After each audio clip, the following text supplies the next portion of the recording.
When millionaire CEO Victoria Grant found herself stranded and desperate on the doorstep of her employee Daniel Hayes during the worst storm in Texas history, neither could have imagined that one night of shelter would transform their worlds forever. What started as a simple act of kindness between a struggling single father and his powerful boss would soon become a story that challenges everything we think we know about love class and the unexpected connections that can emerge from life's most turbulent moments.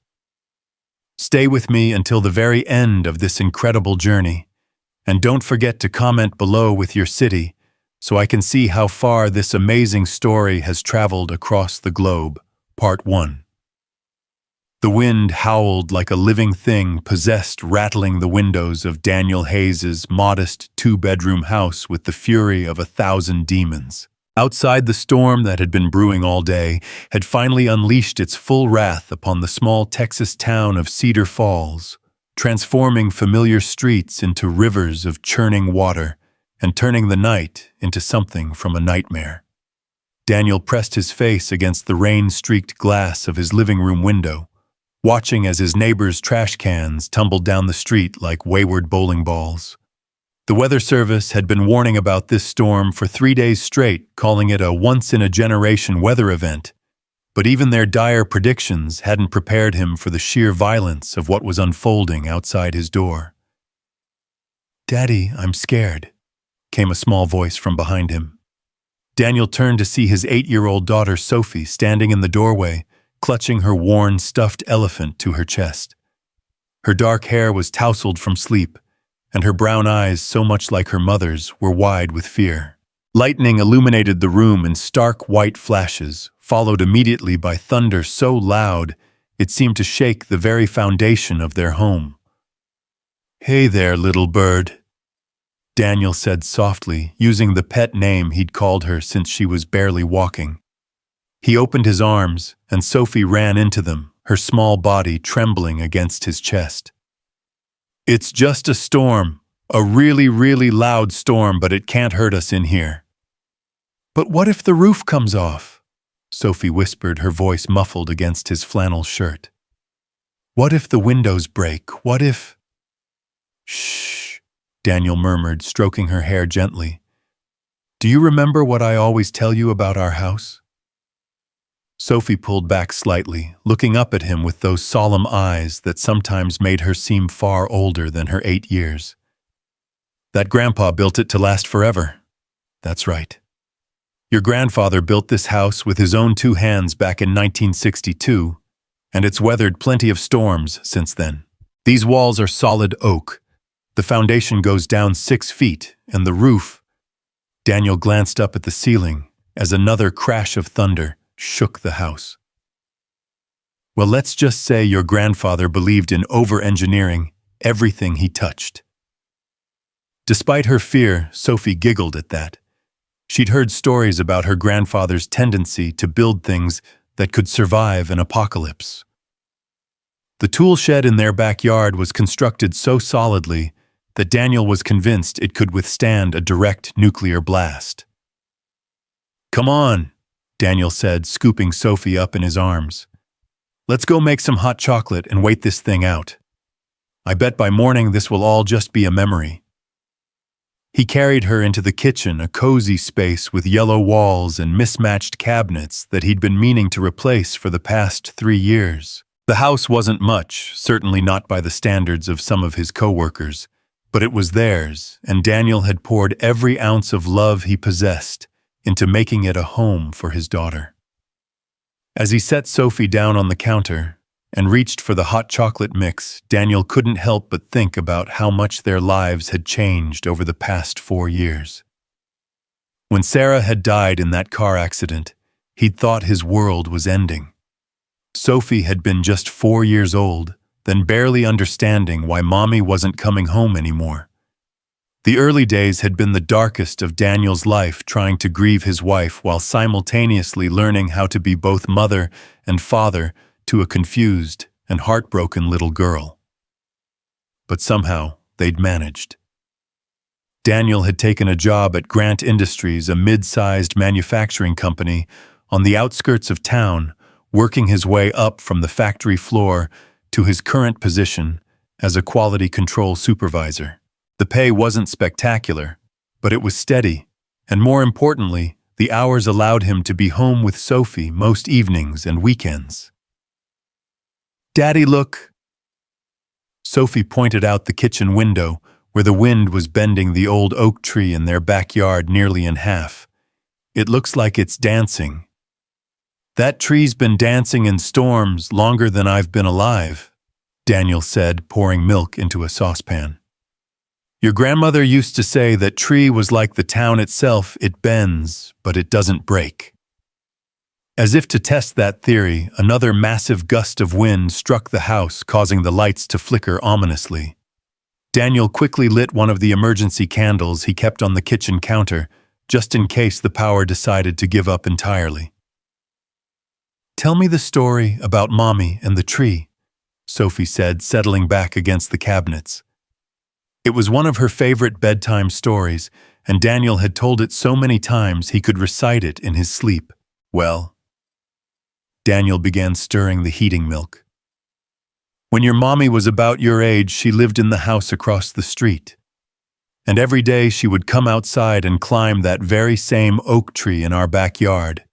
Bang, bang, bang." The sound was so sudden and violent that Daniel nearly dropped the saucepan. It wasn't the wind or the thunder, this was someone pounding on their front door with desperate urgency. Sophie's eyes went wide with fear. "Daddy, who's out there?" Daniel's protective instincts kicked in immediately. Nobody should be out in weather like this. Nobody sane anyway. He quickly turned off the burner and moved to position himself between Sophie and the front of the house. "I don't know, sweetheart," he said quietly. "But I'm going to find out. You stay right here in the kitchen, okay? Don't move until I come back." The pounding came again, even more frantic this time. Whoever was out there was clearly desperate for shelter. Daniel grabbed the baseball bat he kept by the front door, a precaution he'd adopted after Sarah's death, and slowly approached the window. What he saw through the rain-streaked glass made him drop the bat in shock.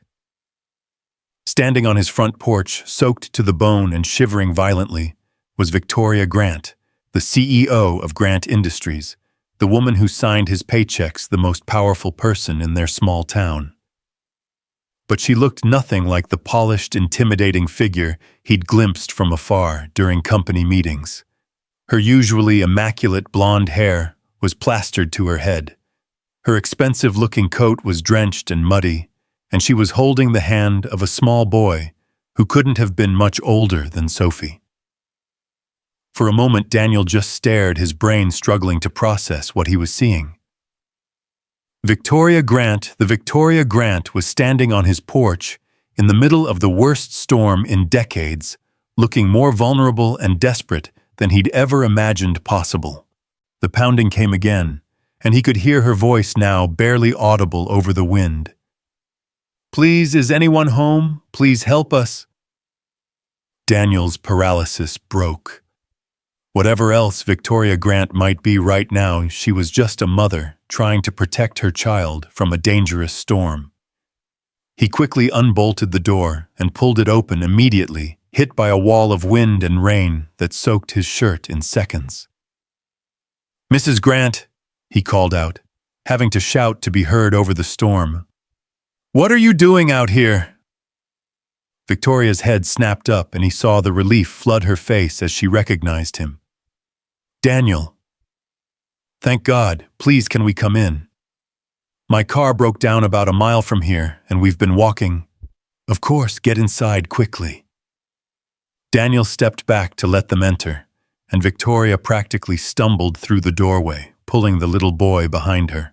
The moment they were inside, Daniel slammed the door shut and bolted it again, the sudden silence almost deafening after the chaos outside. Victoria stood dripping in his small entryway, and Daniel was struck by how different she looked up close.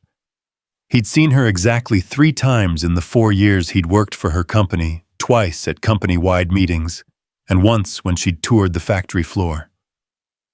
Each time she'd seemed almost larger than life, untouchable in her perfectly tailored suits and commanding presence. Now standing in his modest living room wearing a ruined designer coat and muddy heels, she looked startlingly human. Her mascara had run in dark streaks down her cheeks. Her hands were shaking from cold or shock, and there was a vulnerability in her green eyes that made Daniel's chest tighten with unexpected sympathy. "I'm so sorry," Victoria said, her voice trembling. "I know this is incredibly inappropriate, showing up at your home like this. I wouldn't have. But we didn't have anywhere else to go, and when I saw your lights—" "Don't apologize," Daniel said firmly. "You did exactly the right thing. Nobody should be out in this weather." The little boy, who Daniel assumed must be Victoria's son, was pressed against his mother's side. His own clothes soaked through, and his lips blue with cold. He had Victoria's blonde hair and the same green eyes, though his were wide with fear and exhaustion. "Sophie," Daniel called toward the kitchen. "Could you come here for a minute?" Sophie appeared in the doorway, her eyes immediately widening when she saw their unexpected guests. She'd never seen Victoria Grant before, but even at 8 years old, she could sense that this was someone important. "Sophie, this is Mrs. Grant and her son," Daniel said gently. "They got caught in the storm, and they're going to stay with us until it passes. Mrs. Grant, this is my daughter, Sophie." "It's nice to meet you, Sophie," Victoria said, managing a smile despite her obvious distress. "And this is my son, Ethan. He's 8, just like you." Ethan peered out from behind his mother's coat, offering Sophie a shy wave. Sophie waved back her natural friendliness, already overcoming her initial surprise. "First things first," Daniel said, shifting into problem-solving mode.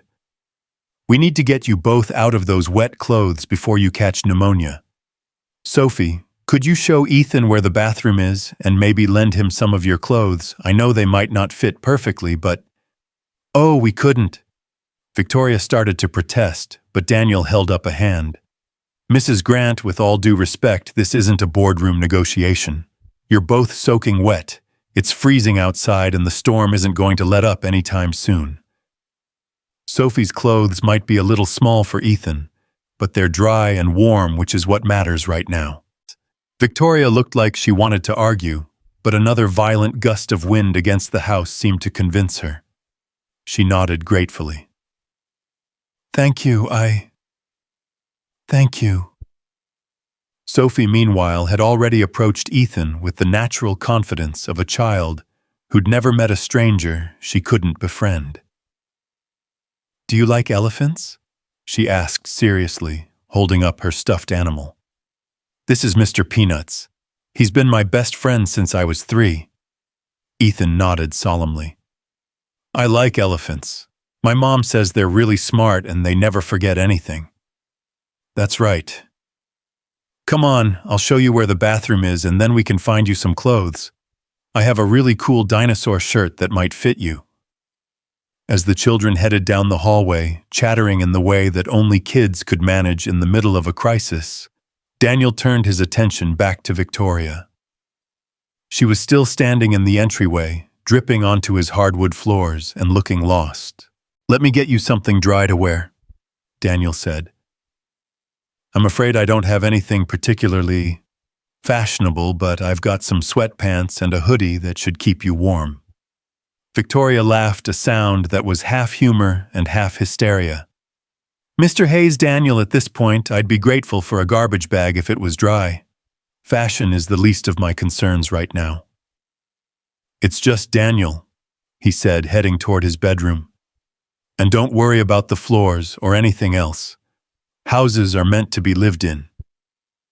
When he returned with a set of his warmest clothes, Victoria was standing by the window, watching the storm rage outside. She'd taken off her ruined coat, revealing a silk blouse that was just as soaked as everything else she was wearing. "I've never seen anything like this," she murmured. The weather service said it would be bad, but this is what they call a 100-year storm, Daniel said, handing her the clothes. Though we seem to be getting them every 10 years or so lately.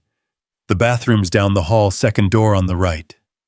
Take all the time you need. Victoria accepted the clothes gratefully, but she hesitated before heading toward the bathroom. Daniel, I want you to know that this won't affect anything at work. Your job, I mean. I hope you don't think I expect anything because of this or that there will be any complications. Daniel studied her face, seeing the genuine concern there. It occurred to him that this situation was probably even more awkward for her than it was for him. She was used to being in control, used to maintaining professional boundaries, and here she was completely dependent on the kindness of one of her employees. Mrs. Grant, he said gently, tonight you're not my boss. You're not the CEO of anything. You're just a mom who got caught in a storm, same as I'm just a dad trying to help. When Monday comes, we'll go back to our regular roles. But right now, the only thing that matters is keeping everyone safe and warm. The relief that crossed Victoria's face was unmistakable. Thank you, she said quietly. It's been a long time since anyone's just... Thank you. As Victoria disappeared down the hallway, Daniel found himself wondering about that last comment. It's been a long time since anyone's just, What helped her treated her like a normal person, shown her kindness without expecting something in return. He shook his head, telling himself it wasn't his business. Victoria Grant was one of the most successful businesswomen in the state, the heir to a manufacturing empire worth millions. Whatever loneliness or isolation she might feel was surely outweighed by the privileges and power that came with her position. But as he cleaned up the puddle of water in his entryway, Daniel couldn't shake the image of the vulnerability he'd seen in her eyes. It reminded him of something he'd learned in the difficult years after Sarah's death. Wealth and success were no protection against life's fundamental challenges. Everyone was just trying to figure it out as they went along, and everyone needed help sometimes. Daddy, Sophie's voice called from the bathroom. Ethan's clothes are really wet. Should I put them in the dryer? That's a great idea, sweetheart, Daniel called back. Just make sure you don't put in anything that says dry clean only. As he heard the children giggling together in the bathroom, Daniel felt a warmth that had nothing to do with the temperature in the house. There was something magical about the way kids could find friendship in the most unexpected circumstances. In the space of 10 minutes, Sophie had gone from being terrified of the storm to being excited about having a new friend to play with. The lights flickered again, more ominously this time, and Daniel made a mental note to locate all his candles and flashlights. If the power went out, and it probably would, they'd need to be prepared for a long night. When Victoria emerged from the bathroom 20 minutes later, Daniel had to do a double take. Gone was the intimidating CEO in her designer clothes, replaced by a woman in his old University of Texas hoodie and sweatpants that were too big for her frame. Her hair was still damp, but she'd combed it back from her face, and without makeup, she looked younger somehow, more approachable. I feel human again, she said, holding up her wet clothes. Is there somewhere I can hang these to dry? I'll take care of that, Daniel said, accepting the bundle of expensive fabric. How about some coffee or hot chocolate? I was making some for Sophie when you arrived. Coffee sounds like heaven, Victoria admitted. I haven't had a proper cup since this morning, and it's been quite a day. As Daniel busied himself with the coffee maker, Victoria settled onto his couch, looking around the living room with curious eyes. It was a far cry from what Daniel imagined her own home must look like. His furniture was comfortable but worn, the decorations were mostly Sophie's artwork and family photos, and there wasn't a single piece that would qualify as fine art or antique. But Victoria didn't seem to be judging. If anything, she looked relaxed, like she was sinking into a warm bath after a long, difficult day. "Your home is lovely," she said, and Daniel was surprised to hear that she sounded like she meant it. "It feels very lived in, loved."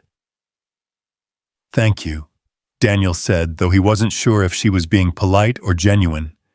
"It's not much, but it's ours. Sophie and I have been happy here." The children's laughter echoed from down the hallway, and Victoria smiled at the sound. "Ethan hasn't laughed like that in months," she said softly. "He's usually so serious. Too serious for an 8-year-old.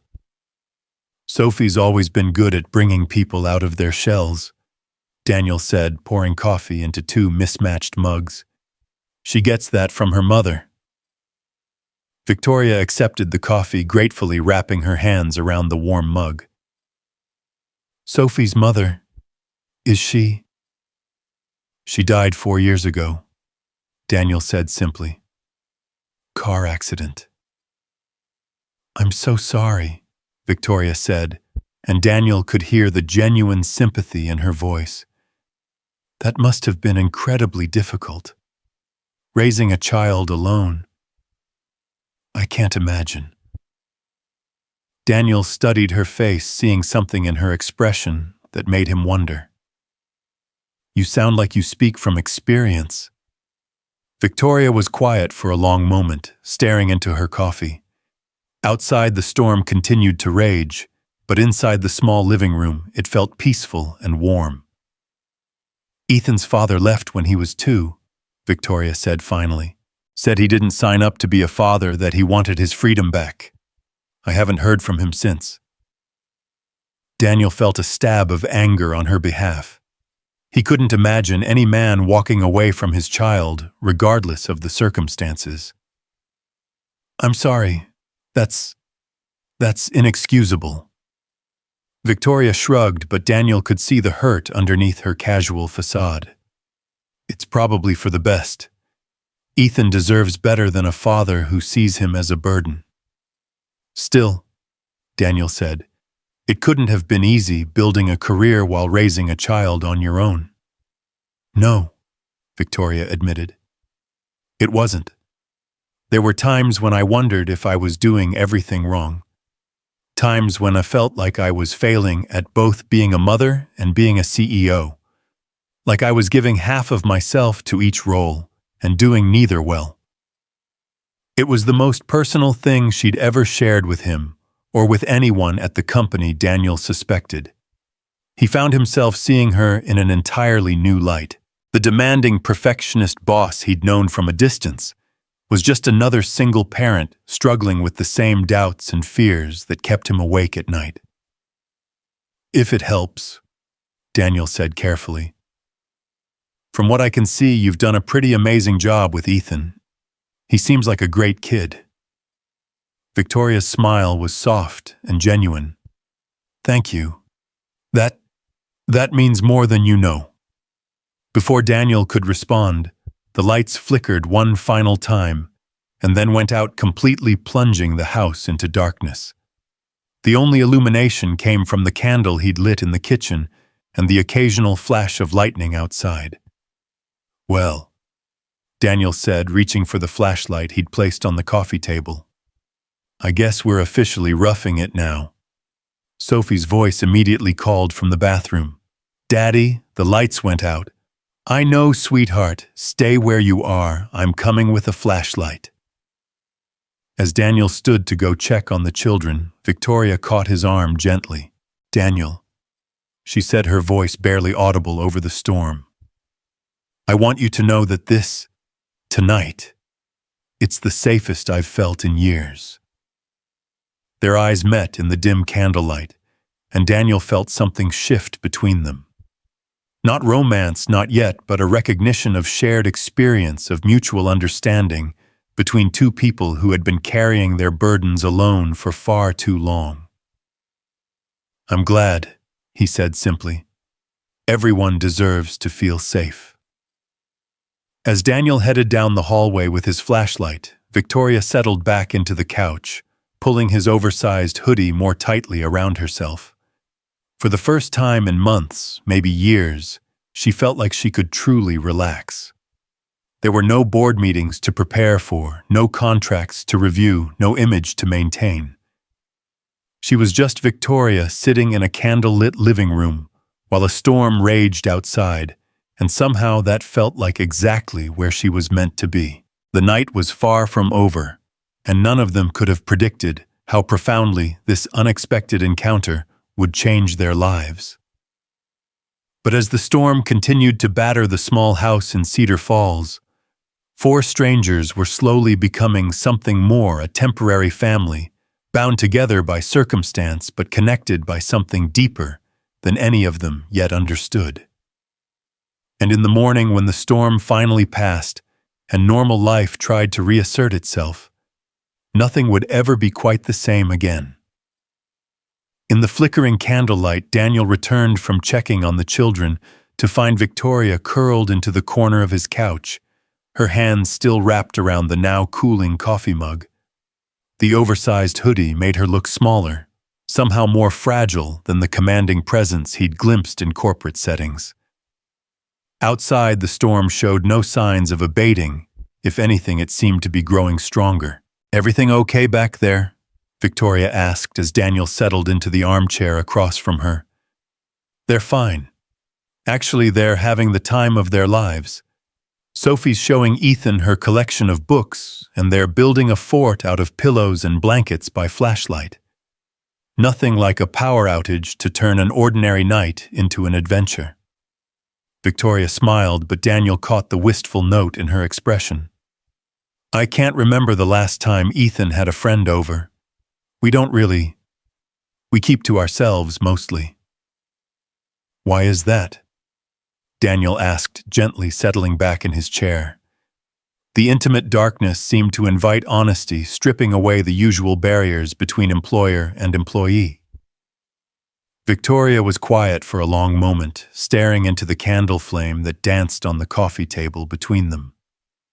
"When you're in my position, it's hard to know who genuinely wants to be your friend and who wants something from you. Business contacts, networking opportunities, access to money or influence. It's easier to just maintain distance." "That sounds lonely," Daniel observed, and immediately worried he'd overstepped. But Victoria didn't seem offended. "It is," she admitted simply, "but it's safer. For both Ethan and me. I learned early that mixing personal and professional rarely ends well, especially when you're a woman in business. People are always looking for ways to see you as weak or unprofessional." A particularly violent gust of wind rattled the windows, and both of them instinctively looked toward the sound. The storm seemed to be reaching a crescendo, and Daniel found himself grateful for his grandfather's solid construction. "Can I ask you something?" Victoria said, turning back to face him. "How do you do it? Raise a child alone while working full-time?" "Because I have a nanny, a housekeeper, a driver, and half the time I still feel like I'm barely keeping my head above water." Daniel considered the question carefully.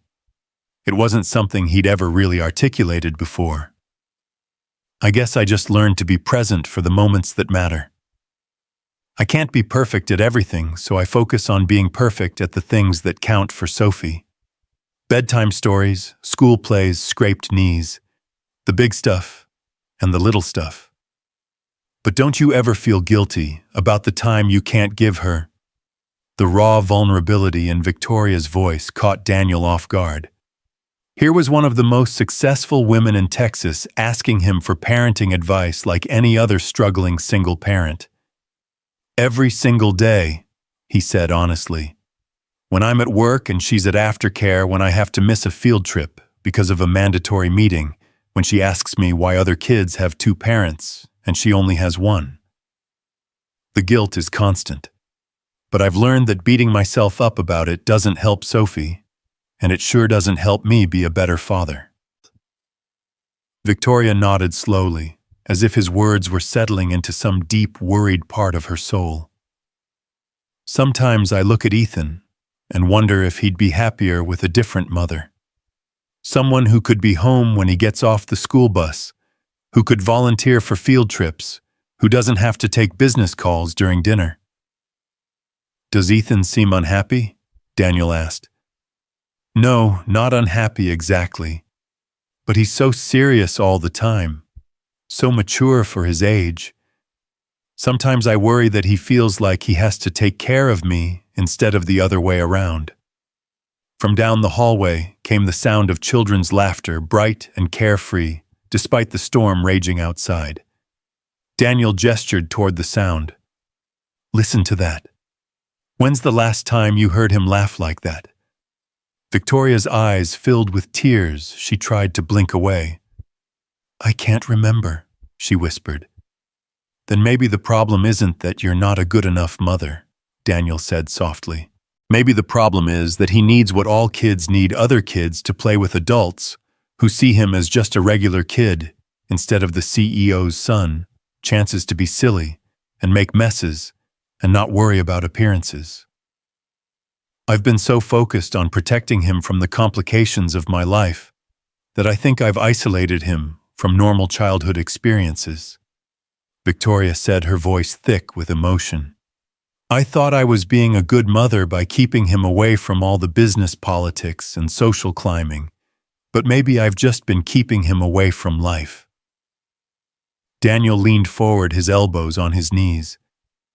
"It's not too late, you know. Kids are resilient. Ethan's 8, not 18. There's still time to let him be a kid." Before Victoria could respond, Sophie's voice rang out from the hallway. "Daddy, can Ethan and I make s'mores? We found the marshmallows." Daniel chuckled. "In the middle of a blackout. We can use the candles," Sophie called back, her voice bright with excitement. "Absolutely not," Daniel replied, but he was smiling. "Nice try, though." Victoria laughed, despite her tears. "She's got initiative, I'll give her that." "She gets that from her mother, too," Daniel said fondly. "Sarah was always coming up with creative solutions to problems, usually solutions that gave me gray hair." "Tell me about her," Victoria said quietly. "If you don't mind." "Sarah." Daniel was surprised by the request, but also touched. People rarely asked about Sarah anymore, as if mentioning her might cause him pain. But the truth was, he loved talking about her. It kept her memory alive, kept her present in Sophie's life even though she was gone. She was a teacher. Daniel began settling back in his chair. 3rd grade. She had this incredible ability to see the potential in every child, even the ones everyone else had given up on. She used to say that there was no such thing as a bad kid, just kids who hadn't found their thing yet. "She sounds wonderful," Victoria said sincerely. She was, but she was also stubborn as a mule and had a temper like you wouldn't believe when someone threatened something she cared about. She once got into a screaming match with the school board because they wanted to cut the art program, stood up in the middle of a public meeting and told them exactly what she thought of their priorities. Victoria smiled. "I think I would have liked her." "She would have liked you too," Daniel said, and was surprised to realize he meant it. She had strong opinions about women who broke barriers and refused to apologize for their success. She would have respected what you've accomplished. Even if what I've accomplished has come at the cost of my son's happiness. "Has it, though?" Daniel challenged gently. "From what I can see, Ethan's a thoughtful, well-mannered, intelligent kid. Yes, he's serious, but maybe that's just his personality. And maybe what he needs isn't less of his successful mother, but more opportunities to see that he can be both the CEO's son and a regular kid who builds pillow forts and laughs with friends." Victoria was quiet for a long moment, considering his words. The storm outside seemed to be shifting, the wind patterns changing as the eye of the hurricane moved closer. "Can I confess something to you?" Victoria said finally. "Something I've never told anyone." Daniel nodded, sensing that whatever she was about to share was significant. Sometimes, late at night, when I'm working in my home office and Ethan's asleep, I look around at my life and I feel like I'm playing a role in someone else's story. The CEO, the successful businesswoman, the independent single mother who has it all figured out. But inside, I feel like I'm still that 25-year-old girl who got pregnant accidentally and had to figure out how to build a life from scratch when the father walked away. "How old are you now?" Daniel asked gently. 33. I've been running Grant Industries for 6 years since my father had his heart attack and decided to retire early. And I'm good at it. I know I'm good at it. The company's more profitable now than it's ever been. But some days I feel like I'm just waiting for someone to figure out that I don't really know what I'm doing. Daniel studied her face in the candlelight, seeing the exhaustion and uncertainty she usually kept hidden behind her professional mask. "You know what I think?" "What?" "I think you're exactly where you're supposed to be doing exactly what you're supposed to be doing. And I think the fact that you question yourself, that you worry about being good enough, is proof that you care about doing it right. The people who really don't know what they're doing are usually the ones who never doubt themselves." Victoria looked at him with something like wonder. "When did you become so wise?" 4 years of single parenthood," Daniel said, with a rueful smile. "Nothing teaches you about yourself quite like being completely responsible for another human being's well-being. You learn to trust your instincts because you have to." "Daddy." Sophie appeared in the doorway, illuminated by the flashlight she was carrying. Behind her, Ethan's face was visible in the glow, both children looking flushed and happy from their play. "We're hungry. Can we have a snack?" Daniel glanced at the clock on the wall, squinting to see it in the dim light. It was nearly 9 o'clock, well past Sophie's usual bedtime, but the circumstances were hardly usual. "I suppose we could raid the pantry," Daniel said, standing up. "What do you think, Mrs. Grant? Are you up for a midnight feast?" "It's Victoria," she said, also rising from the couch. "And yes, I think a midnight feast sounds perfect." The kitchen, lit by candles and flashlights, took on an almost magical quality as the 4 of them gathered around the small table. Daniel produced crackers, peanut butter, fruit, and cheese from his pantry, while Victoria helped the children arrange everything on plates. "This is like camping," Sophie declared, delighted with the adventure. "I've never been camping," Ethan said quietly, and Sophie's eyes widened in shock. "Never, not even in your backyard." Ethan shook his head, looking slightly embarrassed. Victoria felt another stab of guilt about the experiences she hadn't provided for her son. "Well, we'll have to fix that," Daniel said easily. "Maybe this summer we could all go camping together. There's a great spot about an hour from here right by a lake. Perfect for kids." Victoria started to automatically formulate the reasons why that wouldn't be possible. Their schedules, the inappropriateness of socializing with employees, the complications it might create. But then she saw Ethan's face light up with excitement and found herself saying instead, "That sounds wonderful." As they ate their impromptu feast, the conversation flowed more easily than Victoria could have imagined possible. Sophie regaled them with stories from school, her animated gestures casting wild shadows on the kitchen walls. Ethan, encouraged by Sophie's enthusiasm and the informal atmosphere, began to open up as well, sharing his own stories, and even making jokes that had Sophie giggling uncontrollably. "Ethan, you're really funny," Sophie declared after he told a particularly elaborate story about his pet hamster's escape attempts. "You should sit with me at lunch sometime. Most of the kids in my class aren't nearly as funny as you." Victoria watched her son's face flush with pleasure at the compliment and felt something shift in her chest. When was the last time someone had told Ethan he was funny? When was the last time he'd had the chance to just be a kid, making other kids laugh? Tell them about Mr. Whiskers and the great toilet paper incident, Victoria said, surprising herself by joining in. She rarely encouraged Ethan's sillier stories, usually redirecting conversations toward more educational topics. Ethan's eyes widened in delight at his mother's encouragement, and he launched into an elaborate tale about his hamster's most daring escape, complete with sound effects and dramatic reenactments that had everyone at the table laughing until their sides hurt. "Your hamster sounds like a master criminal," Daniel said, wiping tears of laughter from his eyes. "Sophie's fish, on the other hand, is the most boring pet in the world. All he does is swim in circles and eat." "Fish can't help being boring," Sophie said loyally. "Mr. Bubbles does his best." "Mr. Bubbles," Ethan repeated, and then burst into fresh giggles. "That's the best fish name ever." As the children dissolved into laughter again, Victoria found herself looking at Daniel across the table.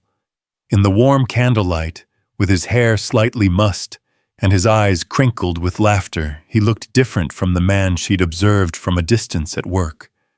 Less formal, more approachable, more real. "Thank you," she said quietly, the words meant for him alone. "For what? For showing me what I've been missing. For letting me see Ethan like this." Daniel's expression grew serious, understanding the depth of what she was sharing. "He's always been like this, Victoria. You just haven't had the chance to see it." "I know," she said, her voice barely above a whisper. "That's what makes it so heartbreaking." The storm outside chose that moment to unleash another furious assault on the house, the wind howling like a living thing, and the rain pounding against the windows with renewed violence. All four of them fell silent, listening to the power of nature raging just beyond their walls. "Is our house going to be okay?" Ethan asked, a note of worry creeping into his voice for the first time since they'd arrived. "This house has weathered worse storms than this one," Daniel assured him. "Sophie's great-grandfather built it to last forever." "Tell them about the hurricane of '83, Sophie urged, settling back in her chair like she was preparing for a favorite bedtime story. Daniel smiled and began to recount the family legend of how his grandfather's house had been the only one in the neighborhood to survive a devastating hurricane with minimal damage, how neighbors had taken shelter here for days afterward, how the house had become a symbol of resilience for the whole community. As he spoke, Victoria found herself drawn into the story, into the sense of family history and continuity that permeated this simple house. It was so different from her own sterile, perfectly decorated mansion, where every piece of furniture had been selected by an interior designer and every surface was kept pristine by her housekeeper. "That's amazing," Ethan said when Daniel finished the story. "Your house is like a fortress." "All the best houses are," Daniel said seriously. "They're not just places to live, they're places where families happen, where memories get made. They're supposed to be strong enough to weather any storm." Victoria felt something twist in her chest at his words. When was the last time her own house had felt like a place where a family happened? When was the last time she and Ethan had sat around their dining table laughing and sharing stories instead of discussing schedules and homework? "I think it's working," Sophie announced, cocking her head to listen to the storm. "The wind doesn't sound as scary anymore." She was right. The storm seemed to be moving past them, the worst of its fury spent against the sturdy walls of Daniel's grandfather's house. The rain was still falling steadily, but the violent gusts had diminished to a more manageable level. "The eye might be passing over us," Daniel said, glancing toward the kitchen window. "We'll probably get another round of wind and rain in a few hours when the backside of the storm comes through, but this might be our chance to rest." "I'm not tired," Sophie declared, though she was rubbing her eyes. Me neither, Ethan added, stifling a yawn. Victoria and Daniel exchanged amused glances over the children's heads. The adult conspiracy of recognizing childhood bravado in the face of exhaustion was one of those small intimacies of parenting that Victoria rarely shared with anyone. How about we move this party to the living room?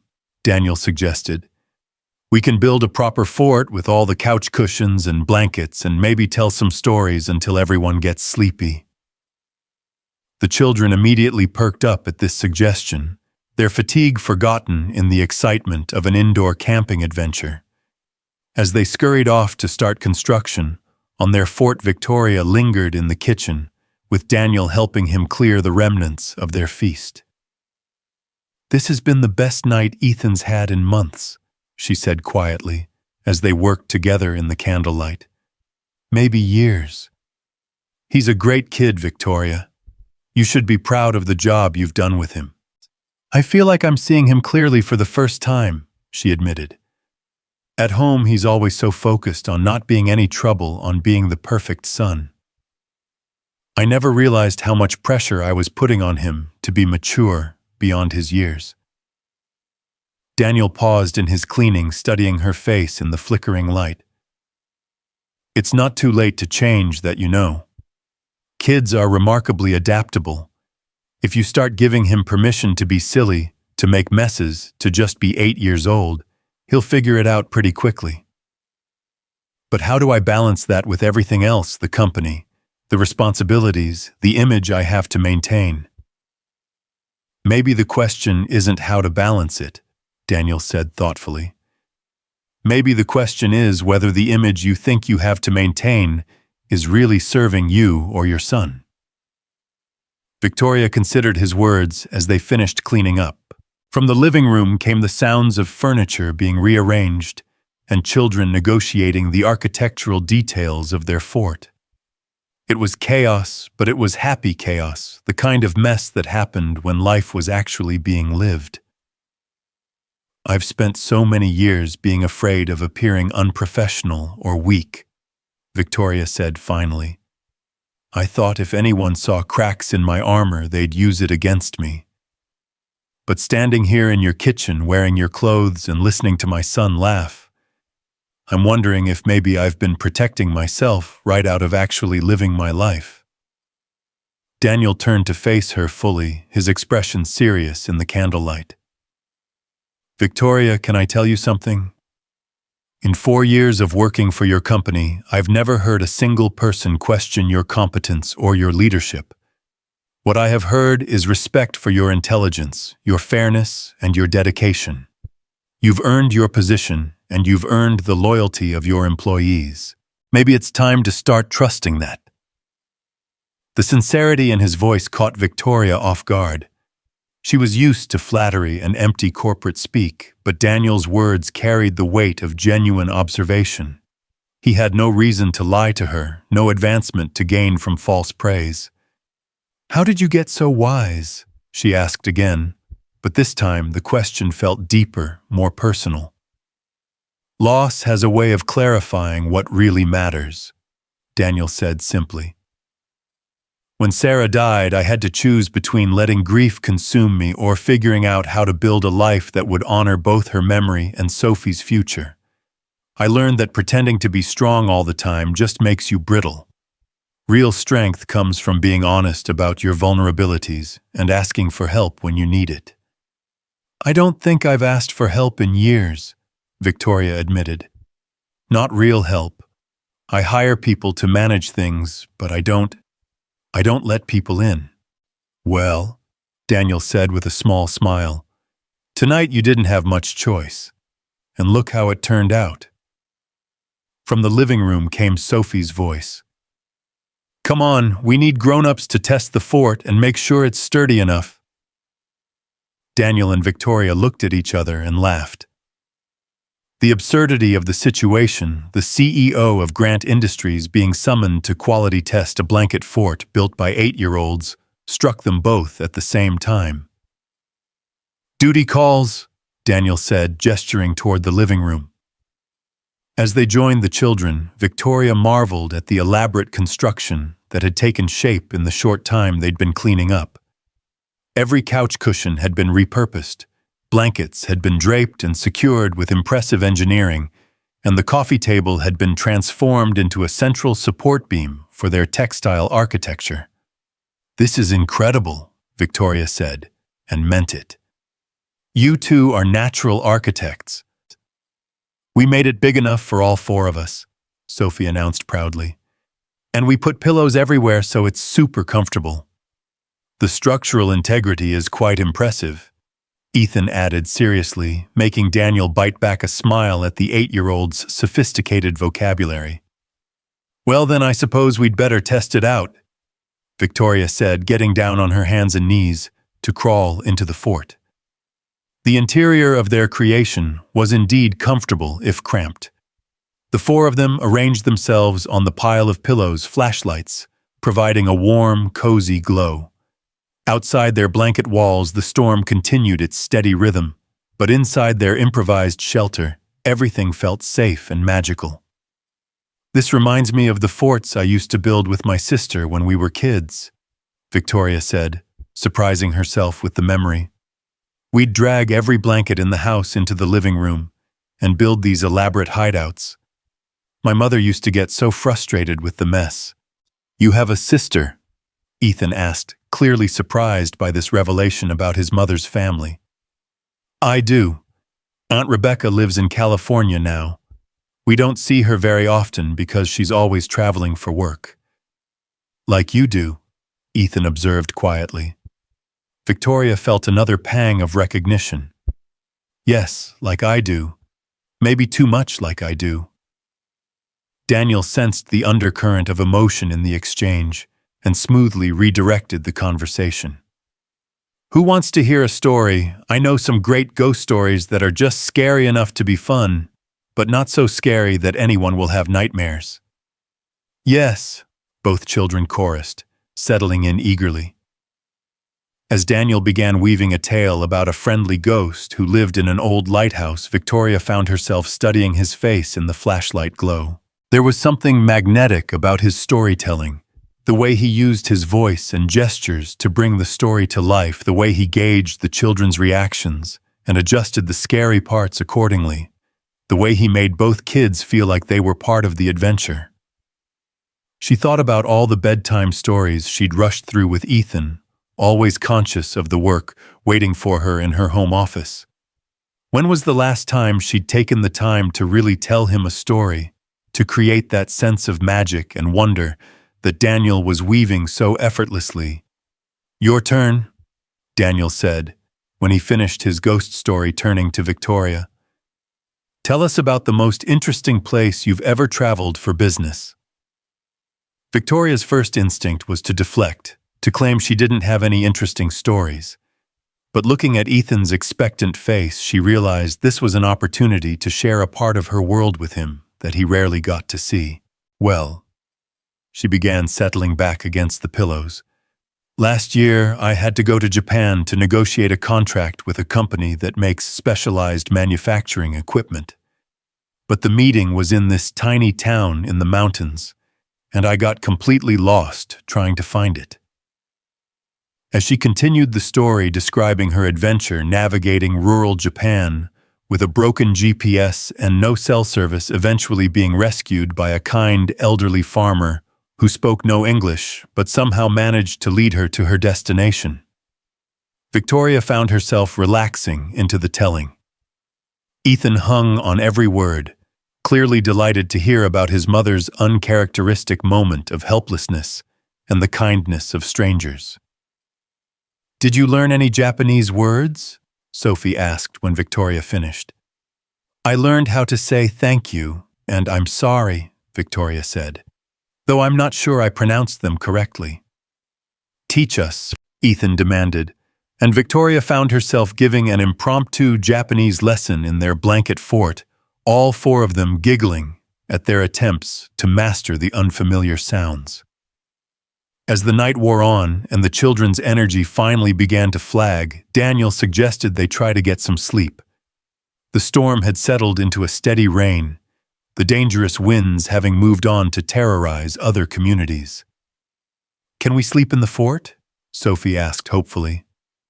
"I don't see why not," Daniel said, glancing at Victoria for confirmation. "It's certainly comfortable enough." "This is the best sleepover ever," Ethan declared, snuggling down into the pile of pillows. Victoria felt her throat tighten with emotion. A sleepover. Such a simple childhood experience, and yet Ethan had never had one. She'd been so focused on maintaining professional boundaries and protecting their privacy that she'd isolated her son from normal social experiences. As the children settled in for sleep, their quiet murmurs gradually giving way to deep, even breathing, Victoria and Daniel found themselves lying in the darkness, acutely aware of each other's presence in the intimate confines of the fort. "Thank you," Victoria whispered so quietly she wasn't sure Daniel would hear her over the rain. "For what?" he whispered back. "For showing me how to be human again." In the darkness, Daniel's hand found hers, his fingers intertwining with hers, in a gesture that was both comforting and electric. Neither of them spoke about the boundary.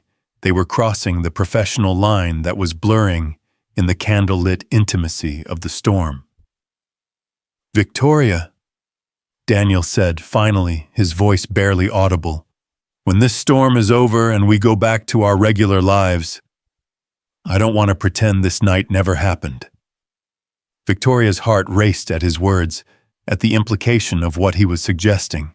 Everything rational in her mind screamed warnings about the complications this could create, the professional risks, the potential for scandal. But lying there, in the warm darkness, listening to their children's peaceful breathing and feeling the strength of Daniel's hand in hers, Victoria found that for once in her life she didn't want to be rational. "Neither do I," she whispered back, and felt something fundamental shift between them, like the storm itself was reshaping the landscape of their lives. Outside, the rain continued to fall, washing away the old world and preparing the ground for something entirely new to grow. Victoria woke to the sound of silence, a profound, almost unnatural quiet that took her a moment to place. The storm had passed completely, leaving behind only the gentle patter of residual raindrops on the roof and the distant sound of water running in the gutters. Gray morning light filtered through the blanket walls of their makeshift fort, and she could hear birds tentatively beginning their dawn chorus, as if they too were testing whether it was safe to emerge from hiding. For a disorienting moment, Victoria couldn't remember where she was. The unfamiliar surroundings, the smell of someone else's laundry detergent on the clothes she wore, the warmth of another person's presence beside her. It all felt like a dream. Then the events of the previous night came flooding back, and with them the memory of Daniel's hand in hers and the whispered promises they'd made in the darkness. She turned carefully, trying not to disturb the sleeping children, and found Daniel already awake, watching her with an expression she couldn't quite read. In the soft morning light, his face looked different, younger, somehow more vulnerable than the competent, reserved man she'd observed from a distance at work. "Good morning," he whispered, his voice rough with sleep. "Good morning," she whispered back, suddenly self-conscious about her appearance. She could only imagine what she looked like after sleeping in a blanket fort. Her hair undoubtedly a mess, her borrowed clothes wrinkled beyond repair. But when she looked into Daniel's eyes, she saw none of the judgment or criticism she might have expected. Instead, there was something warm and tender in his gaze, something that made her stomach flutter in a way she hadn't experienced in years. "How long have you been awake?" Victoria asked quietly. "A while. I kept thinking I should get up and start coffee, but—" Daniel gestured around their cozy fort, where both children were still sleeping peacefully, Sophie curled up like a kitten, and Ethan sprawled out with one arm flung dramatically over his eyes. "I didn't want to disturb this." Victoria understood completely. There was something magical about this moment, the four of them sheltered together in their blanket sanctuary. The storm finally passed, the morning light painting everything in soft golden hues. It felt like being inside a bubble separate from the real world and all its complications. "Daddy," Sophie's voice came out as a sleepy mumble. "Is the storm over?" "It's over, sweetheart," Daniel assured her. "The sun's coming up, and I think it's going to be a beautiful day." Sophie sat up slowly, her hair sticking up at impossible angles, and looked around the fort with satisfaction. "We survived. We're like brave explorers who weathered a terrible blizzard." "It was a hurricane, not a blizzard," Ethan corrected, but he was smiling as he said it. He looked more relaxed than Victoria had seen him in months, his usual serious expression replaced by the soft contentment of a child who'd slept well and felt safe. "Hurricanes are way more exciting than blizzards anyway," Sophie declared. "Right, Mrs. Grant?" Victoria corrected gently. "And yes, hurricanes are definitely more exciting, though I think I prefer my excitement in smaller doses." "Can we have breakfast in the fort?" Sophie asked hopefully. "Please, it's like we're camping." Daniel looked to Victoria, clearly checking whether she was comfortable with extending their unconventional morning. Part of Victoria knew she should suggest they return to normal routines, should start the process of transitioning back to their regular lives. But looking at Ethan's hopeful face, seeing the way he was looking at Sophie with genuine friendship and delight, she found herself nodding. "Breakfast in the fort sounds perfect," she said, and was rewarded with beaming smiles from both children.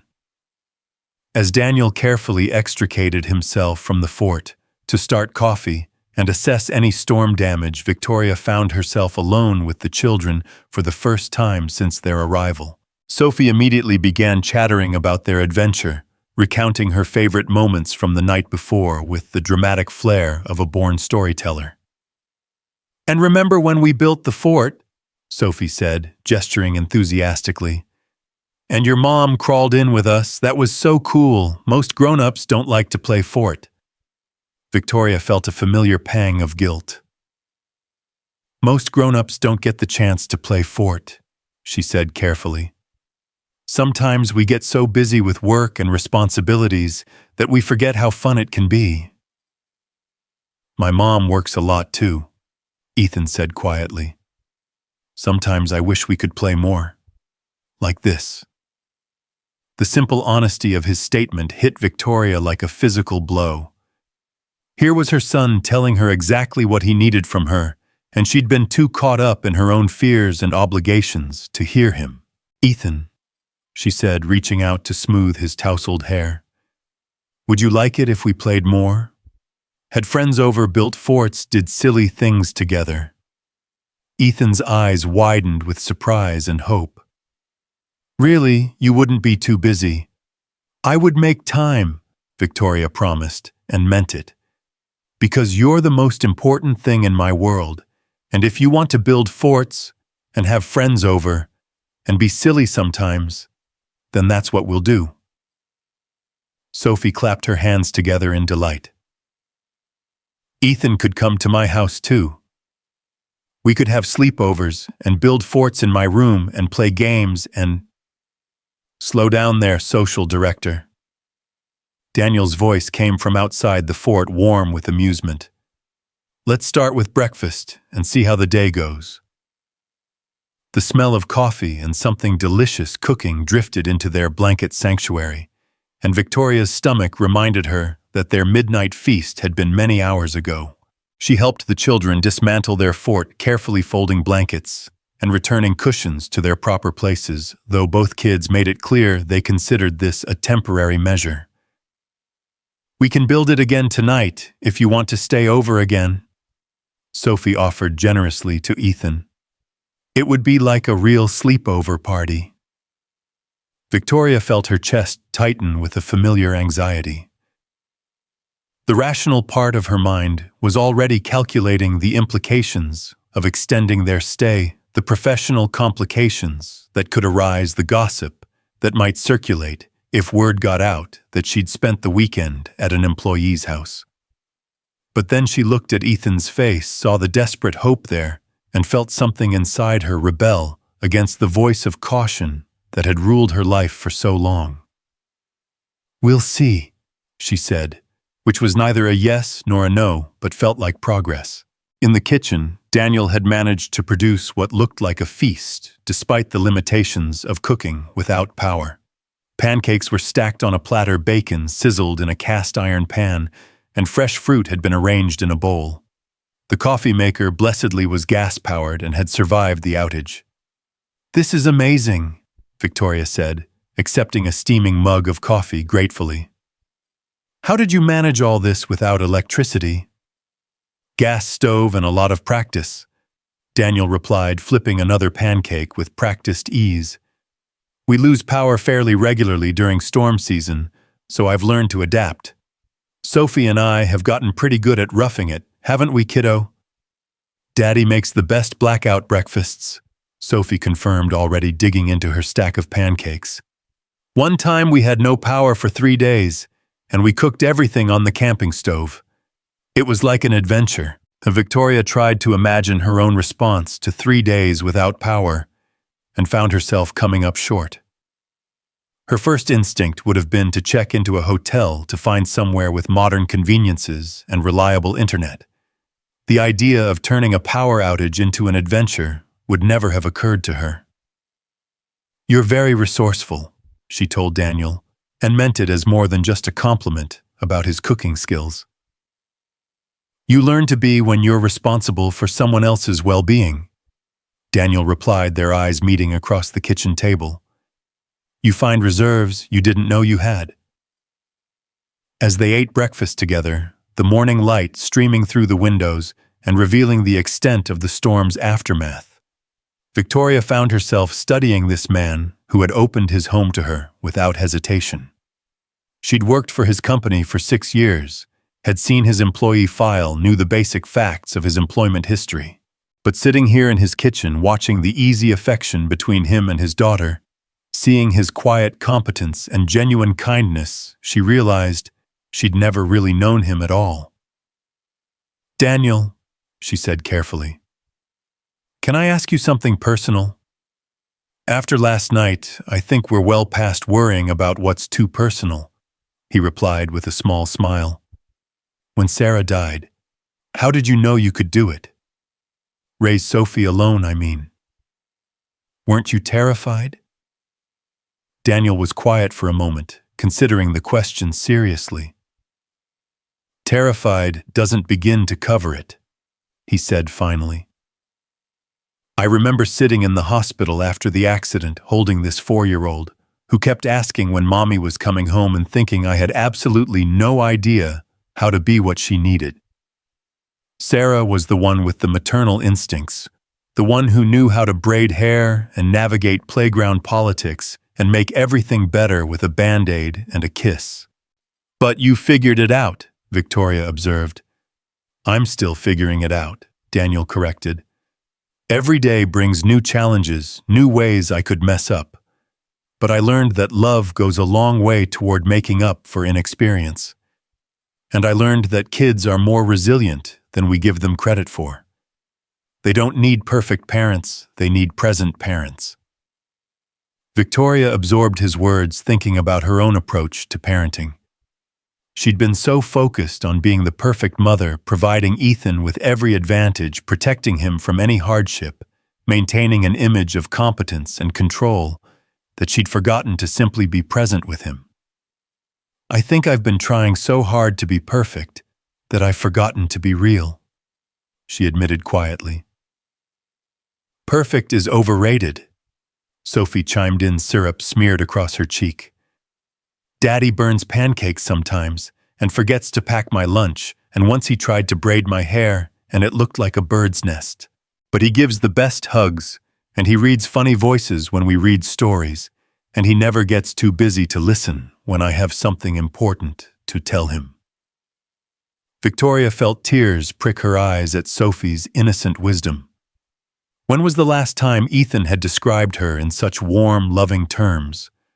When was the last time she'd prioritized listening to him over responding to emails? Sophie's right, Daniel said, reaching over to wipe the syrup from his daughter's face. Perfect is impossible, but real is attainable. And real is what kids need. Before Victoria could respond, a sharp knock at the front door interrupted their breakfast conversation. Daniel frowned, glancing at the clock on the wall. That's odd. It's barely 8 in the morning. The knock came again, more insistent this time, and Daniel reluctantly rose from the table. I'll be right back. Victoria heard the sound of the front door opening, followed by voices Daniel's calm and measured, and another voice that was higher, more agitated. After a few minutes, Daniel returned to the kitchen, with a slight frown creasing his brow. Everything okay? Victoria asked. That was Mrs. Peterson from down the street, Daniel explained. Apparently, there are some reporters hanging around the neighborhood asking questions about the storm and whether anyone took in stranded motorists last night. Victoria felt her blood run cold. Reporters. Of course. A storm like this would be big news, and human interest stories about community members helping each other would be exactly the kind of feel-good content news stations would want to broadcast. Did she say what kind of reporters? Victoria asked, trying to keep her voice casual. Local news, I think. Channel 7. They're going door to door looking for stories about storm heroes and good Samaritans. Daniel paused, studying Victoria's face. Is that a problem? Victoria's mind was already racing through the potential implications. If reporters discovered that she'd spent the night at an employee's house, the story would be irresistible. CEO seeks shelter with working-class employee during storm. The headlines would write themselves, and the speculation about the nature of their relationship would be endless. It could be, she admitted reluctantly. My presence here, the circumstances, it could be misinterpreted. Or interpreted correctly, which might be worse. The meaning of her words hung in the air between them. Interpreted correctly. Victoria was acknowledging for the first time in the light of day that something significant had happened between them during the long night of the storm. Mom. Ethan's voice was small, worried. Are we in trouble? No, sweetheart, Victoria said quickly, forcing a reassuring smile. We're not in trouble. It's just that sometimes when you're in my position, people are very interested in your private life, and they don't always understand the difference between newsworthy and personal. Sophie looked confused. Why would anyone care that you stayed here during the storm? Daddy always says you should help people who need help. You're absolutely right, Victoria said, touched by the child's simple moral clarity. But sometimes grown-ups make things more complicated than they need to be. Daniel was watching Victoria carefully, and she could see him processing the implications of what she'd said. Her presence here could cause problems for her professionally, could create gossip and speculation that might damage her reputation or her position at the company. There's a back entrance to the garage, Daniel said quietly. If you want to avoid the reporters, I could pull your car around back, and you could leave without being seen. Victoria felt something sink in her chest at his suggestion, even though she knew it was practical, probably the smart thing to do. Slip away unnoticed, pretend the night had never happened, go back to their separate worlds with their separate problems. Would that be better? She asked, though she wasn't sure what answer she wanted to hear. Better for who? Daniel replied, and his question carried more weight than the simple words suggested. Victoria looked around the kitchen table at Ethan, who was watching her with hopeful, trusting eyes. At Sophie, who had welcomed them into her home and her friendship without a moment's hesitation. At Daniel, who had shown her more genuine kindness in one night than she'd experienced in years. I don't want to cause problems for you, she said finally. For your job, your position at the company. If people see us together, if they start asking questions. Victoria, Daniel interrupted gently. I've worked for Grant Industries for 4 years. I've done my job well. I've never had a single complaint on my record, and I've earned the respect of my supervisors and colleagues. If someone wants to question my professionalism because I offered shelter to a stranded mother and child during a dangerous storm, that says more about them than it does about me. But the implications are that I'm a decent human being who believes in helping people in need, Daniel said firmly. And that you're a person who found herself in a difficult situation and accepted help gracefully. Everything else is just gossip and speculation. Victoria felt something tight in her chest begin to loosen. For so many years, she'd lived her life according to other people's expectations, other people's judgments, other people's definitions of appropriate behavior for a woman in her position.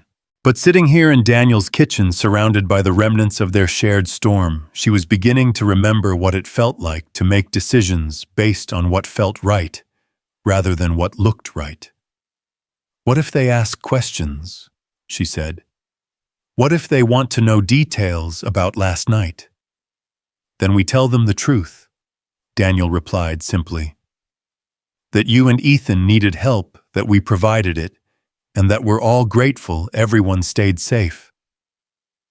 And if they ask about this, Victoria gestured vaguely at the space between them, the undefined but undeniable connection that had formed during their night together.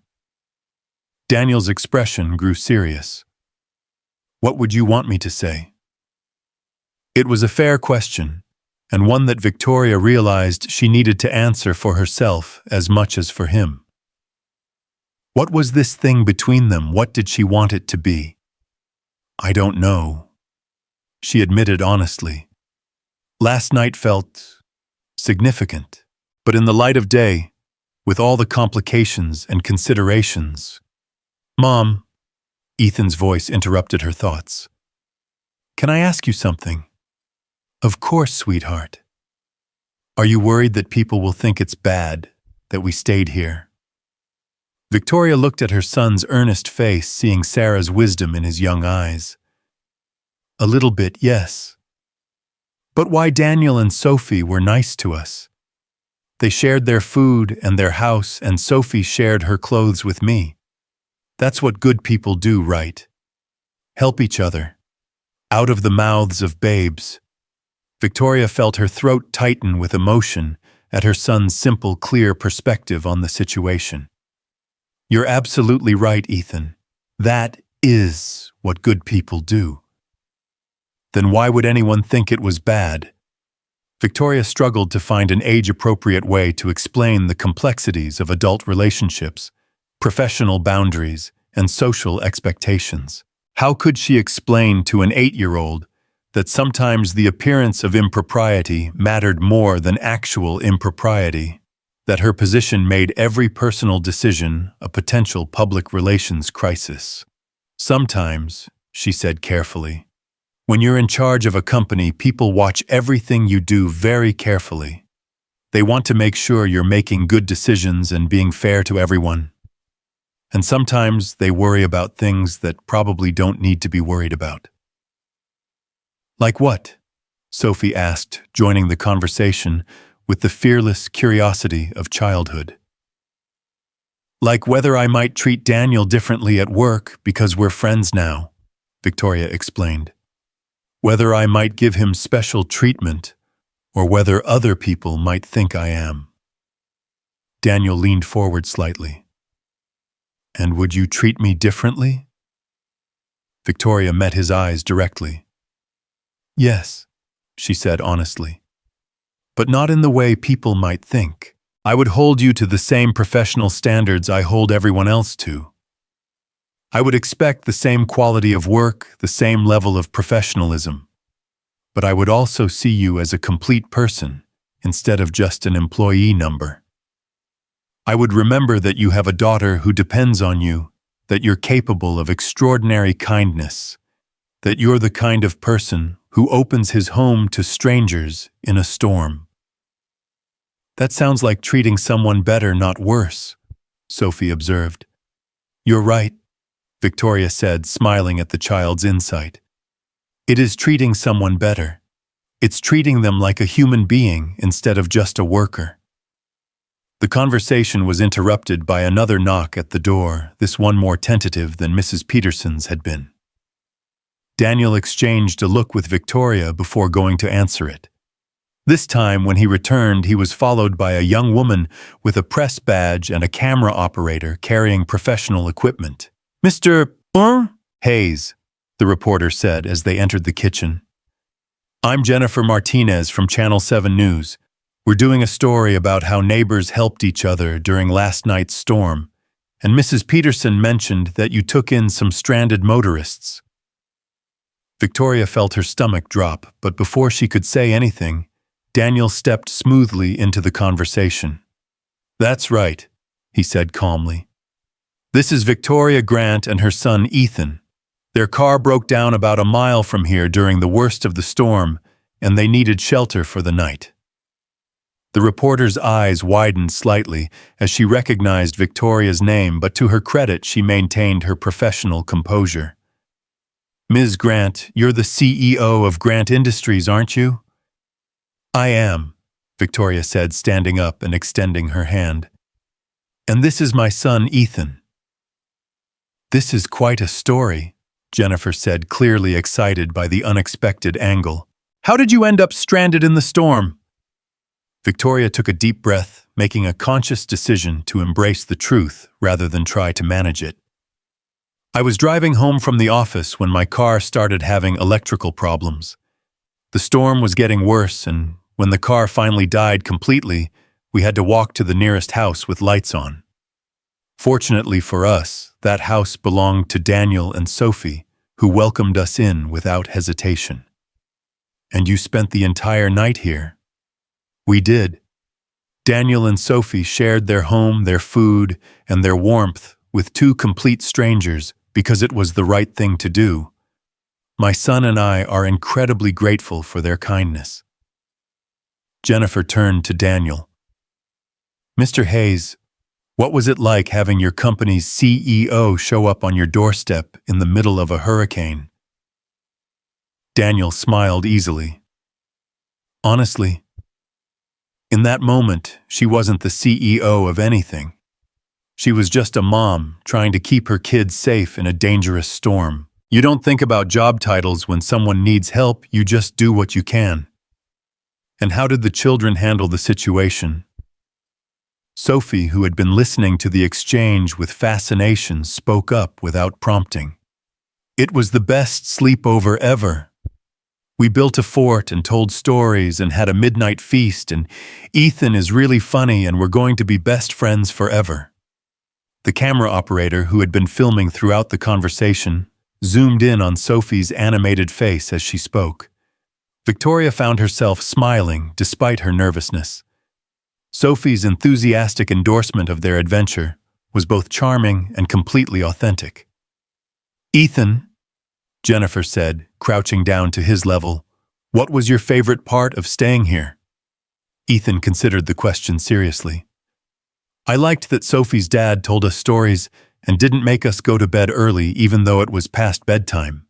And I liked that my mom crawled into the fort with us and laughed at my jokes. She doesn't usually have time for forts.